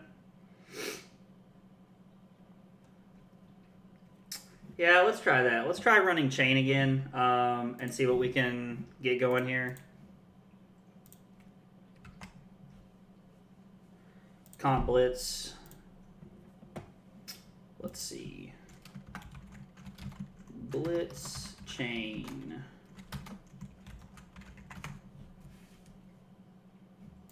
We will, let's see. We're going to swap back to 0 and 0 because that's what our record is. Against Icelander, we're going to go first for sure. We want Crown, we want Tunic, we want Quillhand, and we want Boots so that we have AB3.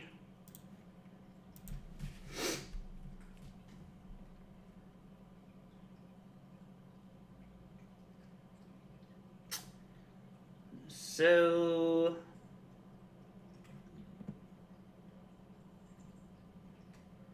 I kind of like arsenaling the Captain's Call here. We go Shadow Averser, banishing Unhallowed Rites.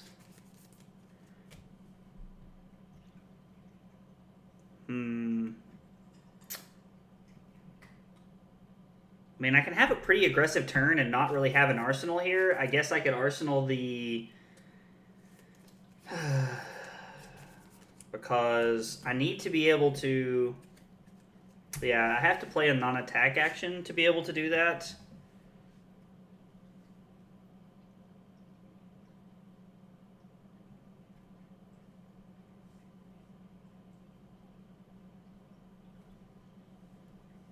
Yeah, alright, so we'll go buff power.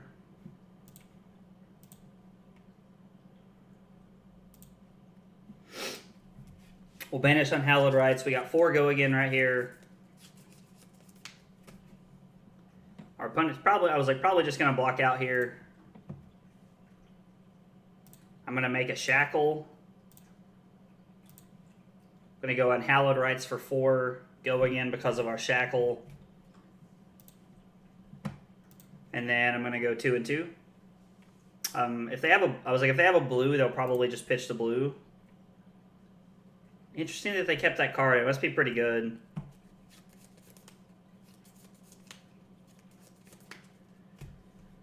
Seven. So we have a shackle coming, and then I get to Shadow Puppetry, Soul Reaping, Banish the Bounding Demagon. I get to Shackle into Bounding Demagon into Rosetta Thorn. Yeah, I think we're going to take 7 here. It's probably not the right decision, but it's what I want to do.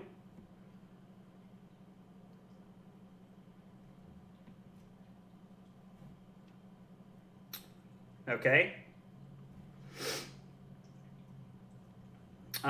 That's fine. We're just gonna have to shackle. Oh, they take Shadow Puppetry.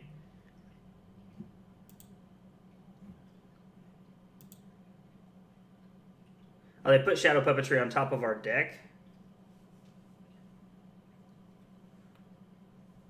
Whenever you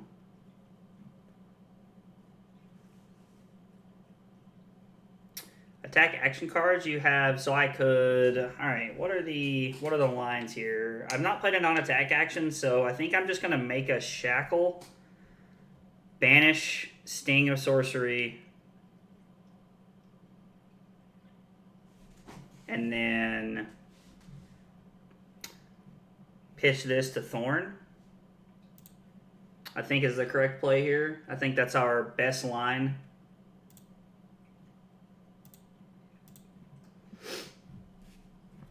I mean, it's 6 go again. Jeez.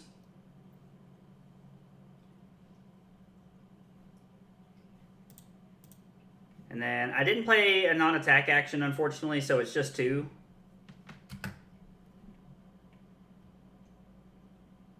Our opponent must like their hand.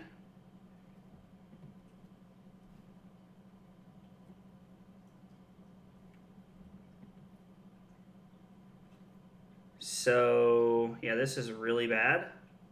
I get the Nimblism, Ghostly Visit. Nimblism, Ghostly Visit by activating Tunic. Alright, we'll take this and go to 9 here and see what happens.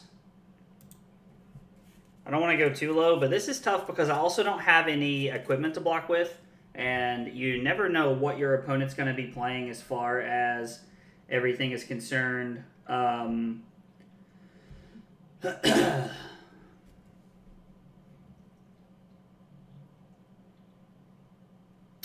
I mean, not having anything is just bad. Yeah, this is tough.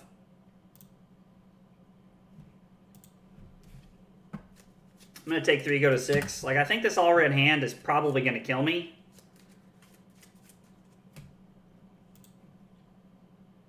And if they try to give us a Frostbite or something here, I am just going to go ahead and activate Tunic.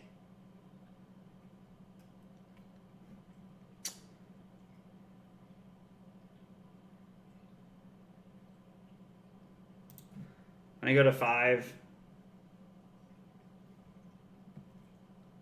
Hit a Howl from Beyond.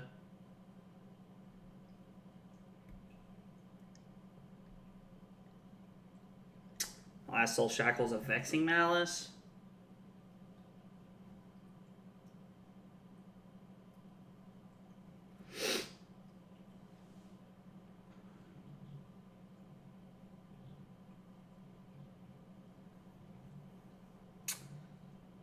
I mean, yep, we're gonna make a shackle and pay 1.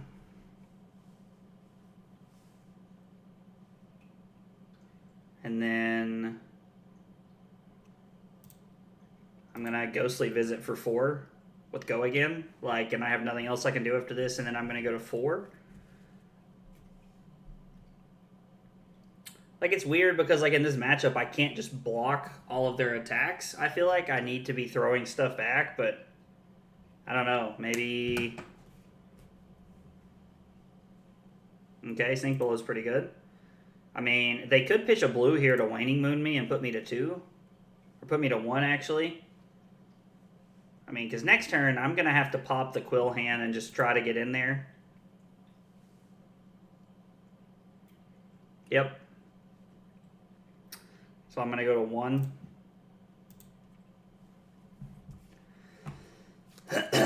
And, of course, I hit 0.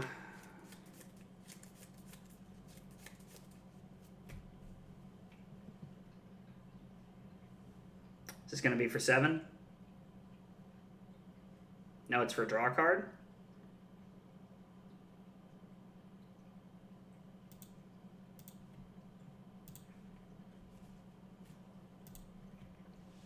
All right, 3 shackles coming.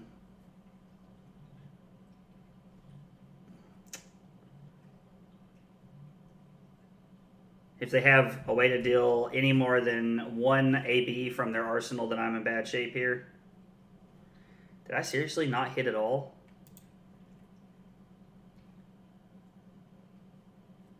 Jeez, that's tough.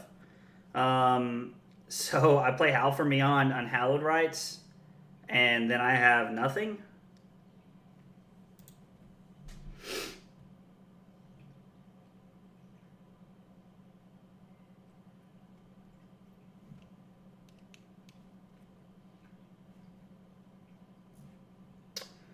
Yep. I'm gonna pay to block 2. And now I'm just dead.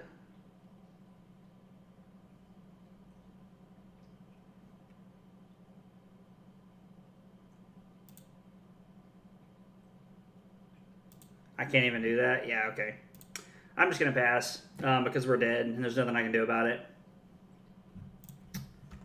Oh, well. It's kind of funny. I was kind of hoping to play against Icelander with Fi earlier because I felt like it's not a terrible matchup, but that did not feel very good.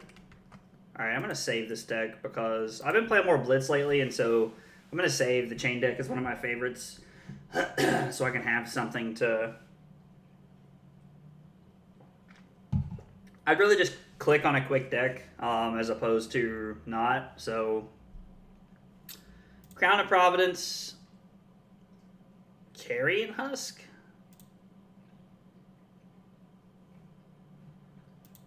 Grass, Spellbound Creepers.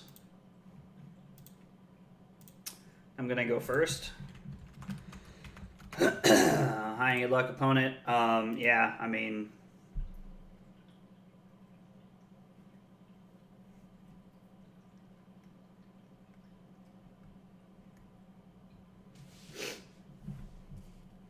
So I can Captain's Call, Unhallowed Rites, and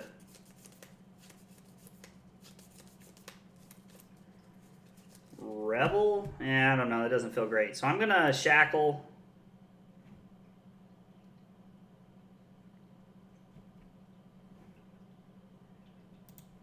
I'm going to activate Grasp by pitching 1, and then I'm just going to move to Arsenal the Revel and Runeblood here.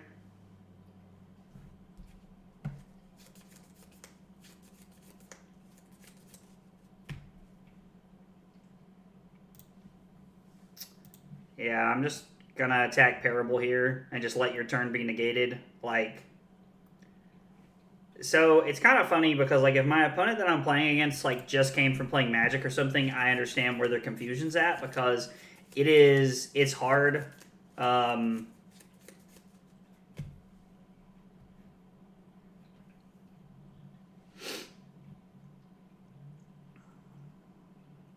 It's hard because at the in Magic you have a chance to do things at the end of turn where your opponent doesn't continue to just get to play things, but in this game that doesn't happen. So I kind of just want to go here. Like Herald of Protection is a very obnoxious card.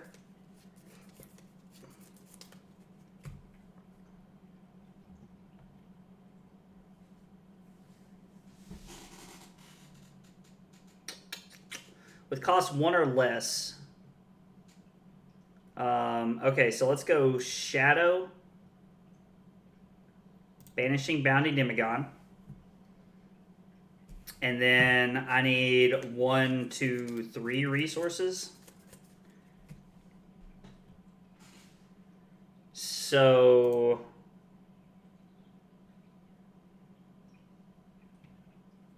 all right, so here I can go.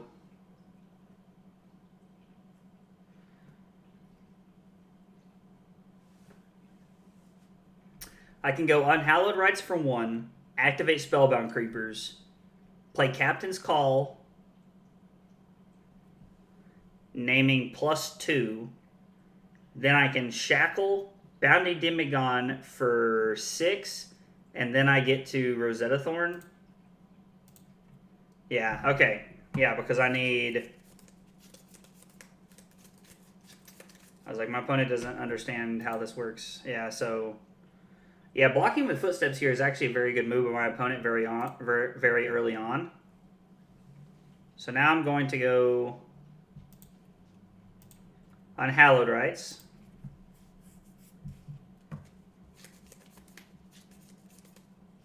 Oh, hi, Taryn. Did you decide to stop taking a nap with Mom and come down here and hang out with me? Hi, Taryn. Who's a sweet kitty. So our opponent takes 1 here. We go Spellbound Creepers. We play Captain's Call. We name Buff Power. We go Shackle. We go 6 go again. Soul Shield seems good. We're going to go Revel. This felt like a very good turn, and plus the Revel allows us to keep our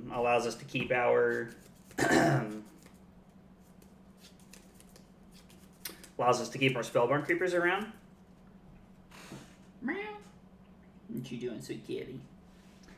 So our opponent takes 1 here and goes to 10. And they have 2 cards left in hand. And that was a pretty good turn for us. Okay. All they did was play Haze Bending and pass. 2 Shackles inbound. I hit Plunder Run Nimblism, and I took 1 last turn from the Carrion Husk. So I get to go Nimblism, Ghostly Visit. I get to go Nimblism, Shackle, Ghostly Visit, Rosetta Thorn, Arsenal, the Howl from Beyond. That doesn't seem bad, and our opponent disconnected.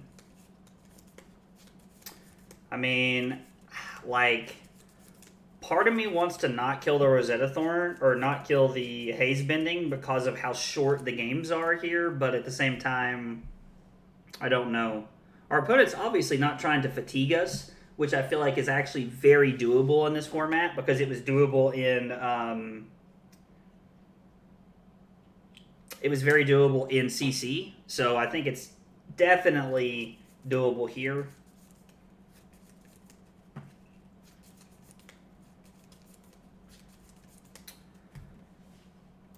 Create a Shackle.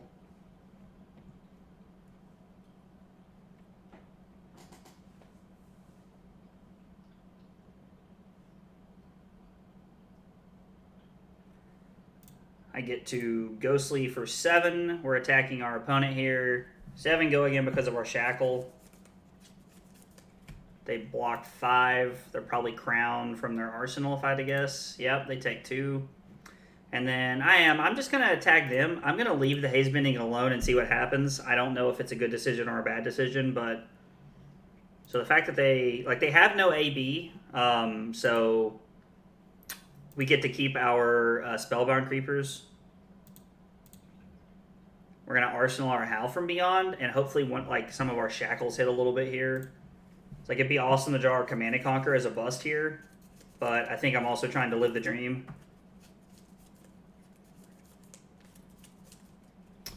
Yeah, I'm just going to go to 11 here. I don't see a reason to block this. Activate Prism. And they pass. Okay. Riftbind. Hitting Rebel kind of sucks. And Shadow Puppetry. I really like Shadow Puppetry. Like, I'd prefer to have those in hand, obviously. Okay, so I get to go Howl from Beyond Puppetry into Riftbind, Activate Grasp, and Activate Grasp, pitching this. Well, hang on. So I'm pitching this to play these, and then if I want to activate Grasp, I would pitch this to make a Rune Chant. I'll make a Shackle, which will give me 2 auras. I'll get to come in for 4 go again, and then I'll get the Rosetta Thorn. That doesn't seem bad. Because the Riftbind doesn't need the Shackle because of Shadow Puppetry. So this feels really good. Get the lead on Howl from Beyond, which is essentially +4 because of the Riftbind. This is going to be a big hit here. We'll attack our opponent. So it's for 3, 4, 5, 6 from Shadow Puppetry, and then 3 more from the Howl from Beyond is 9. Yep, 9. I like to do the math in my head and then look at the screen just to make sure that I'm counting correctly. This does come with an on-hit effect here also. They probably have a Soul Shield. They're just blocking 3.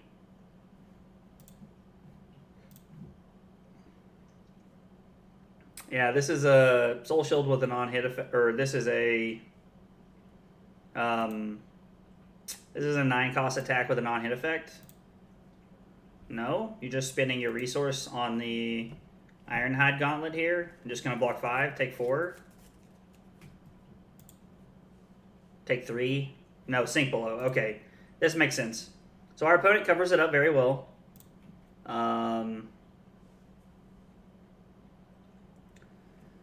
So making a Shackle here for Swarming Gloomveil is not necessary because we're also going to make a Rune Chant.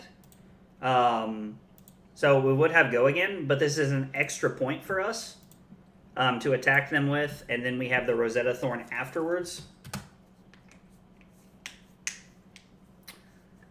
I mean, I guess our opponent could fatigue us here, but we have 23 cards left in our deck, and they're at 5. And then we're going to come in for 2 and 2 at you. Like, the arcane damage is just so worth it here, in my opinion. All right, so that's both of the That All You Gots. There's no more of those coming at us. It is very good against Rosetta Thorn. Honestly, That All You Got might be like a really good card to have inside of Fi. In Blitz, I don't know. Law can play. Can't play. Alright, well, I guess my opponent just couldn't play anything and then conceded. Alright, well, I mean, like, so Prism should be trying to fatigue, at least in my opinion. That's what every good Prism player I ever played against told me. Like, I'm not trying to throw shade at my opponent. Like, they probably haven't played against Chane that often. And then they were trying to see what they could make happen. And I feel like they did a decent job of trying to balance attacking and blocking me and attacking me. But at the same time, every really good Prism player I ever talked to was like, you have to fatigue Chane. Like, you have to fatigue Chane. And I think even Dash tries to fatigue Chane on some level, because now it is a balancing act, but I think it can be done. So Chane is just Chane's just a really good hero and has a lot of diversity and can really play through a lot of different situations.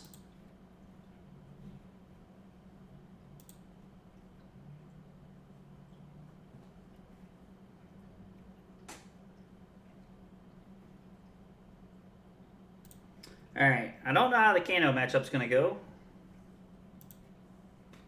but I don't feel good about it. Null Room Boots,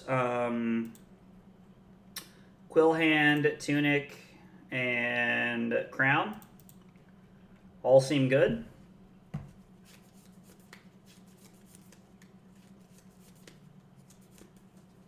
Whoa. I like those, I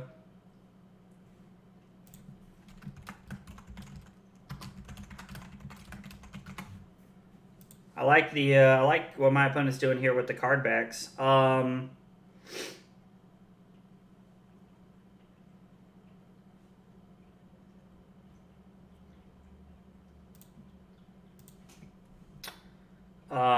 We're gonna go buff, banish, draw. I'm gonna banish the Riftbind and then try to draw a couple cards here. And we hit pretty well, honestly. So I get to go Nimblism.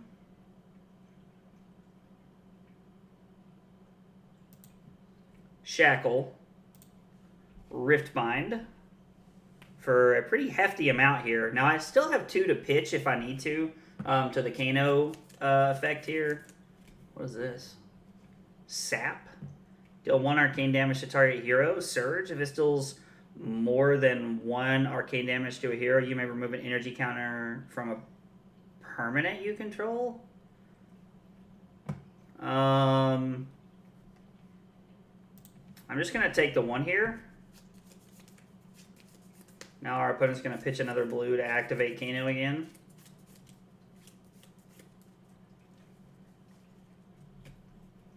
Jeez.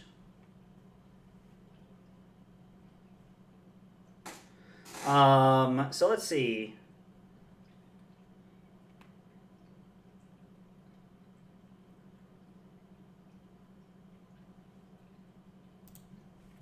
So now I've taken 3 damage, so Blazing Ether is going to be for 3, which will put me to 14. And then they have 1 card left in hand. Man, I'm okay going to 14 here to, like, hit them for a bunch, because I just played Nimblism, and, like, this is coming in for 8. Like, I was like, so they block 3, take 5.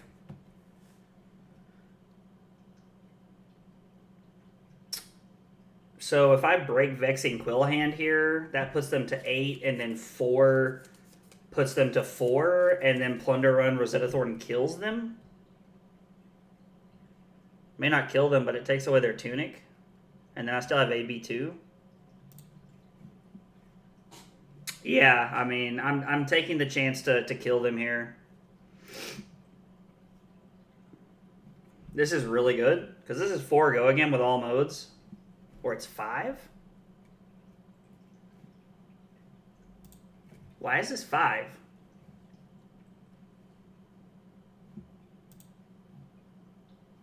Oh, Art of War. I wasn't even considering Art of War, to be honest. And then this puts them to 1, and even if they block with Tunic, they're still dead. That was a bizarre game.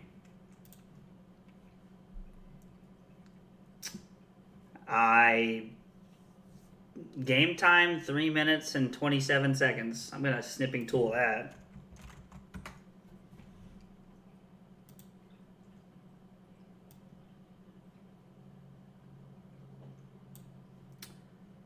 I'll go ahead and mess with that later.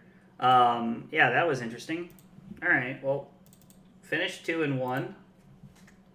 Or 2-1. I mean, I don't know. Feels pretty good so far. I'm definitely playing better with Chane than I have been. Now, the Icelander matchup was a tough one. Like, it's definitely beatable from Chane's perspective, but somebody who's better than me.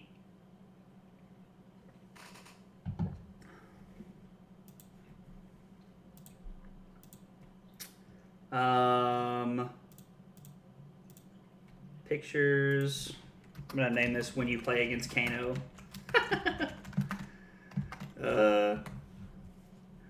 I feel like that's a very accurate description. Like, when you play against Kano and Blitz, game time, 3 minutes, 27 seconds. Oh, Lord. Oh, I forgot the World Championship's on today. World Magic Championship is on today.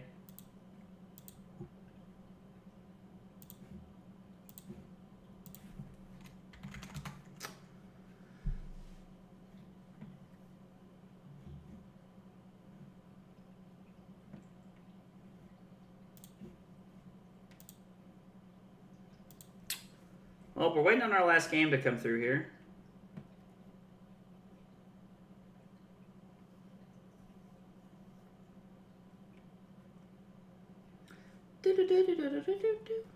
I have had that Harry Styles song stuck in my head forever now.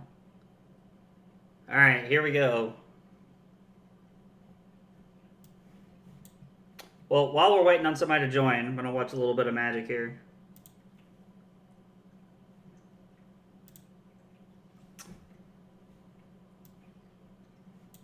I'm just going to check every now and again. Actually, I'm going to turn my speaker on so I'll hear if somebody joins.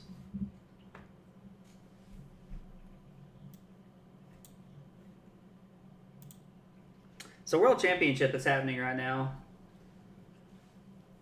I wish Fab had a section on Twitch. Honestly, I wish Fab had a section on Twitch too, dude. I think that they're doing that to try and like make sure that they are complying with Flesh and Blood's like how Flesh and Blood, like LSS doesn't want there to be an online client for the game. But I also wish that was the thing too, like, because you just have to place it under like card games or whatever, and it feels like, I don't know, it feels pretty weird in my opinion. I didn't know Ely Cassis was in first. What is this, the finals? It's the upper finals, so they haven't even done the, right? Yeah. They haven't even done the bracket reset. But yeah, no, I get it. I wish they had a section for it too. It's pretty weird that it doesn't, in my opinion.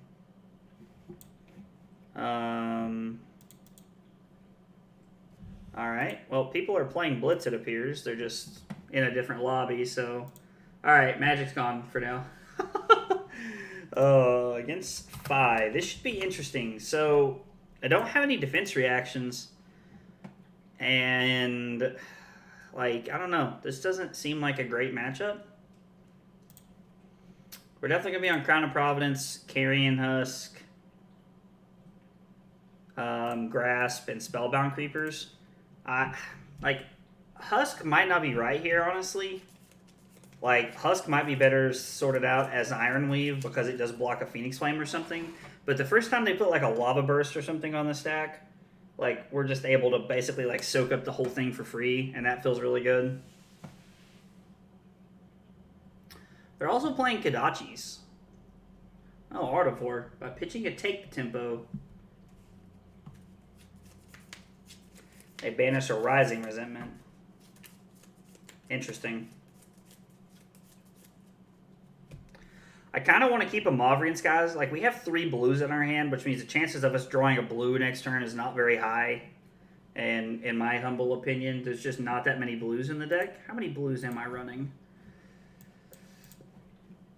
2, 4, 5, 7, 9, 11, 12, 14. All right, so there's more blues in here than I thought. Okay, so blocking there doesn't seem terrible. I'm going to take the first Kodachi. This is like always what I do. I always take the first Kodachi on turn 1.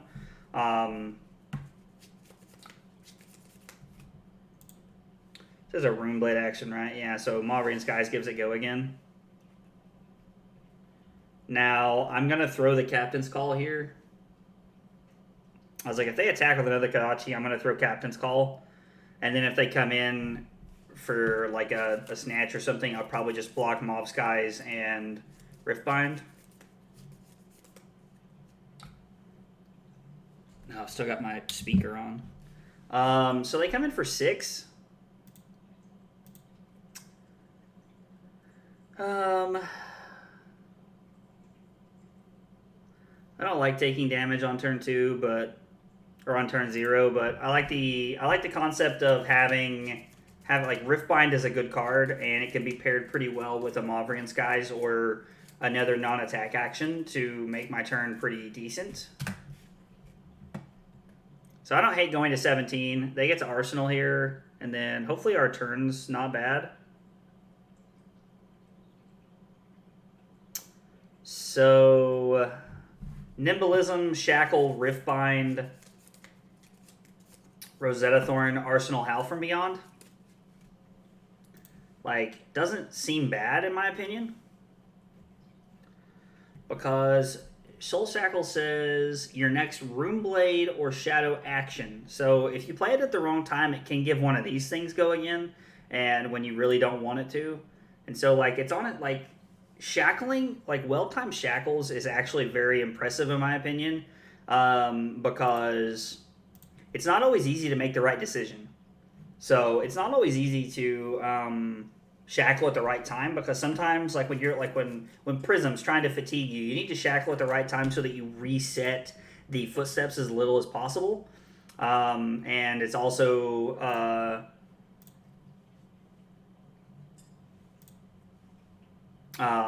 yeah, like just things like that, so you don't hit the wrong thing off of your shackles and give the wrong thing go again.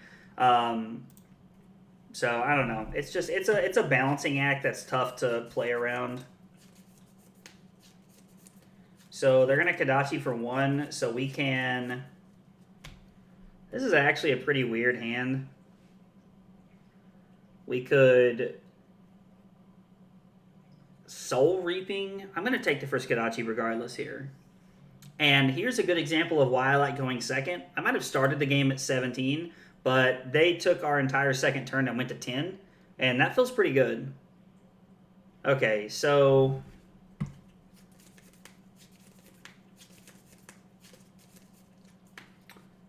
Soul Reaping, banishing Unhallowed Rites, gain a resource. Pitch Captain's Call to play Howl from Beyond and then play Unhallowed Rites. I mean, that would be a 6, 9, 13-point turn. And that gives me a block with Command and Conquer, and I can block with my equipment here if I need to.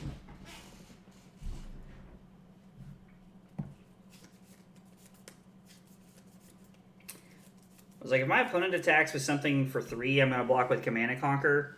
You know, honestly, what might not be a bad idea is to put the Howl, like, Crown Howl from Beyond to the bottom.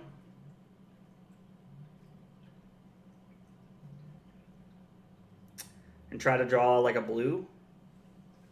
Because a blue makes our turn a lot better. But it also requires me to give up 2 equipment block here. I'm going to save the...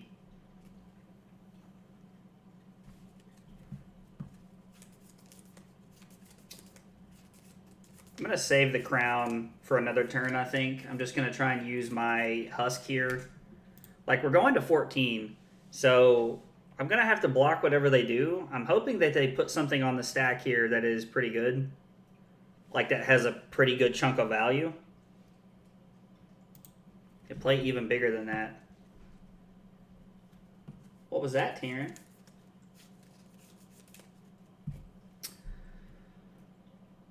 I mean, like, the Kadachi Fi has a lot of misses, actually. So they need something that is 3 power or better. Okay, so they go top, top, bottom? Or no, I'm sorry. Bottom. Oh, they go bottom, bottom, bottom. And then Ancestral Empowerment's revealed and they whiff. Yeah, I mean, it sucks to give them a mask here, but... like, it is what it is. I guess maybe I could have just thrown the Husk at that, but that feels so bad. This is a very good Husk target because I know that one of their cards is an Ancestral Empowerment, and I don't want them to hit me anymore. Yeah, like, we just covered up their 5 cost, like they just played a 0 for 5, and we covered it up with Husk. Like, carrying Husk is so good.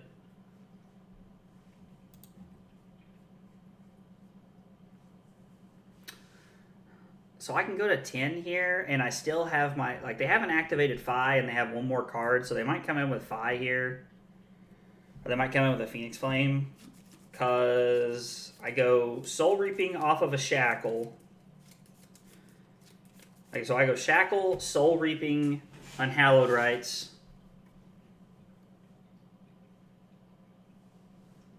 Yeah, I'll go to 10 and see what happens here. Probably a little risky here, but our turn is pretty aggressive. Like, we get to crack back for quite a bit here. Have they put anything else on the stack for... interesting. So they're just going to come in for 8. So I'm going to block 4, and then the question is, do I want to put the Howl in the bottom? I'm honestly thinking if I do, because if I put we have quite a few options in our deck. There's a variety of different cards here. It's not like we're playing 5 where like basically everything's a head jab. So if I put Howl from Beyond on the bottom of the deck and I hit a blue, I'm then Soul Reaping, banishing Unhallowed Rites, play Captain's Call, give Go Again, and then Thorn. I don't know. We'll take a chance here and see what we hit. All right, so hitting a blue is pretty solid. I'm going to go to 6.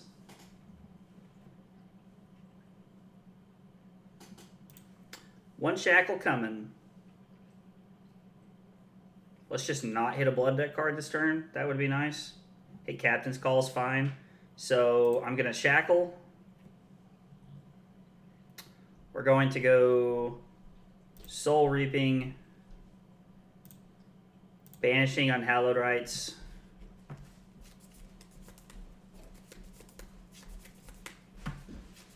I guess I actually didn't need to make the Shackle there.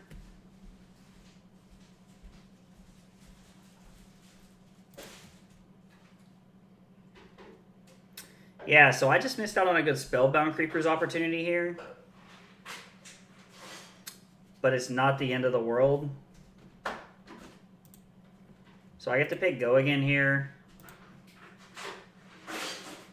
Play Captain's Call, pick Go Again. We get to come in with Unhallowed Rites. So 4 Go Again, and then I get to activate Grasp and Rosetta Thorn. But what I could have done was Soul Reaping, banish the Unhallowed Rites.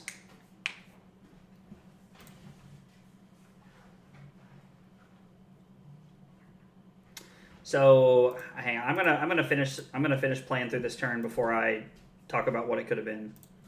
Okay, so now we put everything on the stack. So I go Soul Reaping, banish Unhallowed Rites.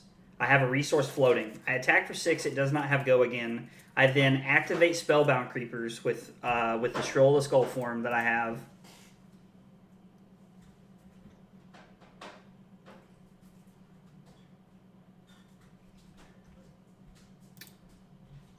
So I activate Spellbound Creepers. I play Captain's Call, give +2, pitch my blue, play Unhallowed Rites, or I have 1 left, and I play Unhallowed. Wow, this is so bad.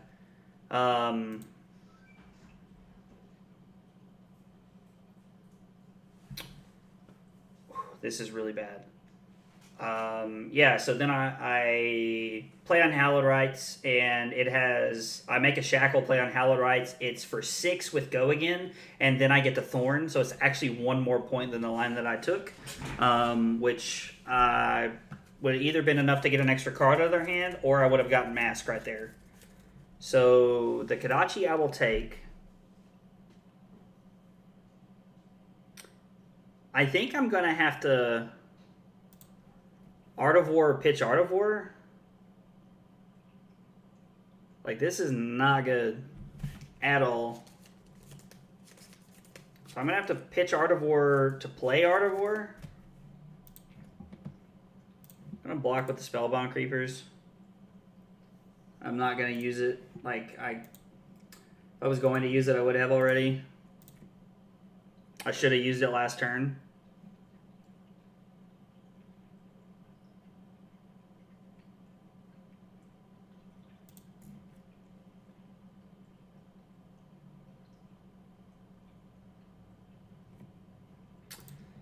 So actually, I just need to be able to keep...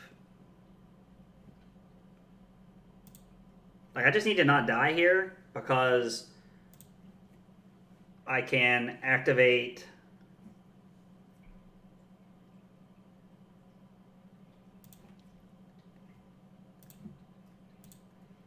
So I go to 2 here. Then my man Phoenix Flames here for 1, and I go to 1. Or maybe he didn't even have enough Draconic Chain Links to do that. Yeah, like, this could have been bad, but being able to use Grasp here is fine. Like Grasp will get me here, get me there this turn. Because they have no AB.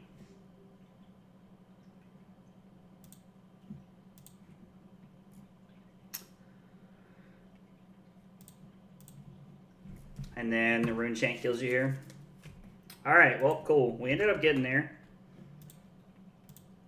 I never even really got to play like a Revel or like have an insane turn, but I don't know. Just felt like I was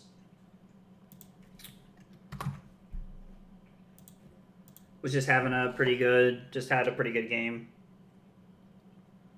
So, well, 3-1 with Chane this time around feels a lot better than the 2 and 3 that I had last time. And I made the comment last time that I played that I felt like I just needed more practice. Since I hadn't played Chane in so long, I just needed some more games to try and make things happen. So felt pretty good to go 3-1 there. And I feel like we ironed out a little bit about the Phi deck today also. I mean, I'll definitely come back and play some more of that at some point this week. With Worlds coming up, so if I was playing at Worlds, I would be playing Dash and CC. With the way the metagame shaped up and what everybody's playing, I feel very confident about playing Dash. And the list that I worked so hard on for Nats. But if I was playing Blitz, I don't know what I'd be playing. Honestly, I'm kind of all over the place. I've been enjoying Chane a lot, so I might have been playing. I'm not playing at Worlds, but I'm talking about if I was, what I would be playing, and what I think would do well. So anyway, but that's it for today, guys. Thanks for coming by and hanging out. I appreciate it. I am gonna get out of here, and I imagine I'll be back, if not tomorrow, on Tuesday or something like that. So thanks for hanging out, and I'll see you later, guys. Take it easy.